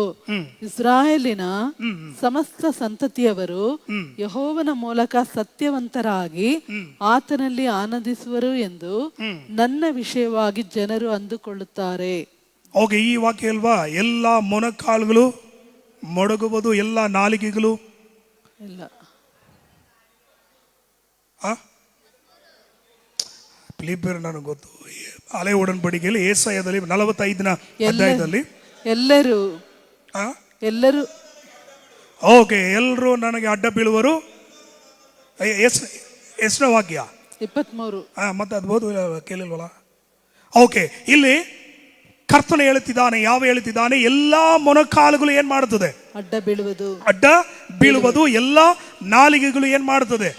ಅರಿಕೆ ಮಾಡುತ್ತದೆ ಎಂಬುದಾಗಿ. ಹೊಸ ಒಡன்பಡಿಕೆಯಲ್ಲಿ 2ನೇ ಅಧ್ಯಾಯ ಫಿಲಿಪಿಯರು 2:9 ವಾಕ್ಯ ಓದಿಕೊಳ್ಳಿ. 2:9 ವೇಗವಾಗಿ ಓದಿ. ಫಿಲಿಪಿಯರು 2:9. ಫಿಲಿಪಿಯರು 2:9. ಈ ಕಾರಣದಿಂದ ದೇವರು ಆತನನ್ನು ಅತ್ಯುನ್ನತ ಸ್ಥಾನಕ್ಕೆ ಏರಿಸಿ ಎಲ್ಲಾ ಹೆಸರುಗಳಿಗಿಂತ, ಎಲ್ಲ ಬಾಯಿ ತೆಗೆದು ಎಲ್ಲರೂ ನೋಡಿ, ಎಲ್ಲಾ ನಾಮಗಳಿಗಿಂತಲೂ ಶ್ರೇಷ್ಠವಾದ ಹೆಸರನ್ನು ಆತನಿಗೆ ದಯಪಾಲಿಸಿದ್ದಾನೆ. ಆದುದರಿಂದ ಸ್ವರ್ಗ, ಮೃತ್ಯು, ಪಾತಾಳಗಳಲ್ಲಿ ಇರುವವೆಲ್ಲವೂ ಯೇಸುವಿನ ಹೆಸರಿನಲ್ಲಿ ಅಡ್ಡಬಿದ್ದು ಯೇಸು ಕ್ರಿಸ್ತನನ್ನು ಒಡೆಯನೆಂದು ಪ್ರತಿಜ್ಞೆ ಮಾಡಿ ತಂದೆಯಾದ ದೇವರಿಗೆ ಘನವನ್ನು ಏನ್ ಮಾಡುತ್ತದೆ? ಸಲ್ಲಿಸುತ್ತದೆ. ಯೆಶಾಯದಲ್ಲಿ ಯಾವ ಹೇಳುತ್ತಿದ್ದಾರೆ? ಎಲ್ಲ ಮೊಣಕಾಲುಗಳು ಮೊಡಗುವುದು, ಎಲ್ಲ ನಾಲಿಗೆಗಳು ಅರಿಕೆ ಮಾಡುತ್ತದೆ ಆ ನಾಮವೇ ನನ್ನ ನಾಮ ಎಂಬುದಾಗಿ. ಫಿಲಿಪಿಯರ್ ಬರೆದಂತ ಪತ್ರಿಕೆ 2ನೇ ಅಧ್ಯಾಯ 9 ಬರೆಯಲ್ಪಟ್ಟಿದೆ. ಆ ನಾಮ ಬೇರೆ ಯಾವ ನಾಮ ಅಲ್ಲ, ಎಲ್ಲ ನಾಮಗಿಂತಲೂ ಮೇಲಾಗಿರುವಂತ ಒಂದೇ ನಾಮ, ಯೇಸು. ಇವತ್ತು ಇಷ್ಟು 1000 ವರ್ಷಗಳಾದರೂ ಯೇಸು ಎಂಬ ನಾಮಕ್ಕೆ ಎಲ್ಲವೂ ಅಡ್ಡ ಬೀಳುತ್ತದೆ. ಯೇಸು ಎಂಬ ನಾಮವನ್ನು ಎಲ್ಲ ನಾಲಿಗೆಗಳು ಅರಿಕೆ ಮಾಡುತ್ತದೆ, ಮಾಡುತ್ತಾ ಇದೆ, ಮಾಡುತ್ತಲೇ ಇರುತ್ತದೆ. ಆಮೇನ್. ಆತನೇ ನಮ್ಮ ಕರ್ತನಾದಂತ ಯೇಸು ಕ್ರಿಸ್ತನಾಗಿದ್ದಾನೆ. ಆಮೇನ್. ಸರಿ, ಸಮಯ ಉಳಿದಂತ ಒಂದೇ ಒಂದನ್ನು ಓದಿ ನಾವು ಮುಗಿಸೋಣ. 17ನೇದಾಗಿ ಆದಿಕಾಂಡ 6ನೇ ಅಧ್ಯಾಯ 3ನೇ ವಾಕ್ಯ ಓದಿಕೊಳ್ಳೋಣ. ಆದಿಕಾಂಡ 6:3.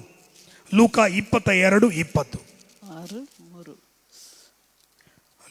ಆಗ ಯೆಹೋವನು ನನ್ನ ಆತ್ಮವು ಮನುಷ್ಯರಲ್ಲಿ ಶಾಶ್ವತವಾಗಿರುವುದಿಲ್ಲ, ಅವರು ಭ್ರಷ್ಟರಾದುದರಿಂದ ಮರ್ತ್ಯರೇ, ಅವರ ಆಯುಷ್ಯವು 120 ವರ್ಷವಾಗಿರಲಿ ಅಂದನು. 4 ಆದಿಕಾಂಡ 6:8. 6:3 ಅಂದಂಗಾಯ್ತು. ಸರಿ, 6:3 ಓದ್ಕೊಳ್ಳಿ. 6 ಈಗ ಓದಿದ್ದದೆ. ಹೌದಾ? 18. 6:18. ಆದರೆ ನಿನ್ನ ಕೂಡ ನನ್ನ ನಿಬಂಧನೆಯನ್ನು ಮಾಡುತ್ತೇನೆ. ಓಕೆ, ನಿಬಂಧನೆ ಎಂಬುದಾಗಿದೆ.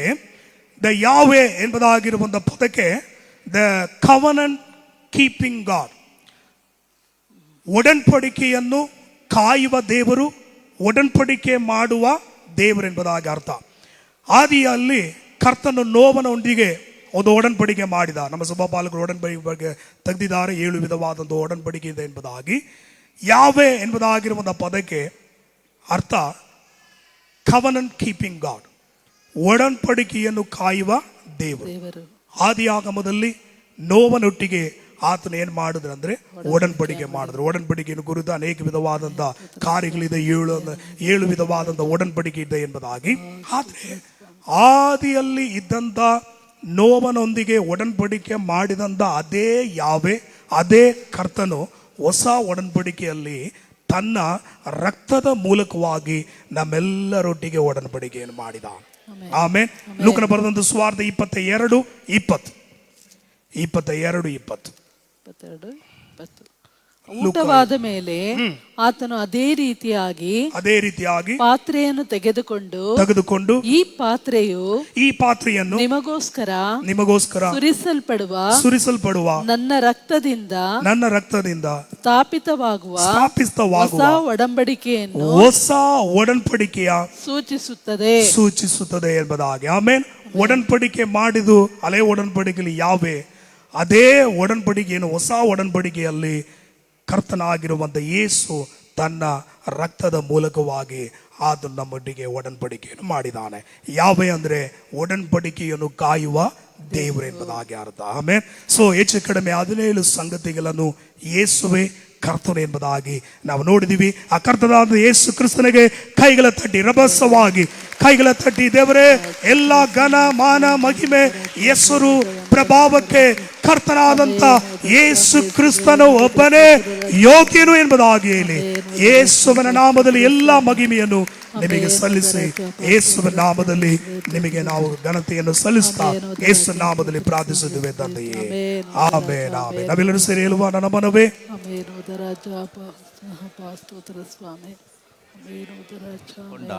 ಆತನು ಮಾಡೋ ಉಪಕಾರಗಳಲ್ಲಿ ಒಂದನ್ನೂ ಮರಿಬೇಡ.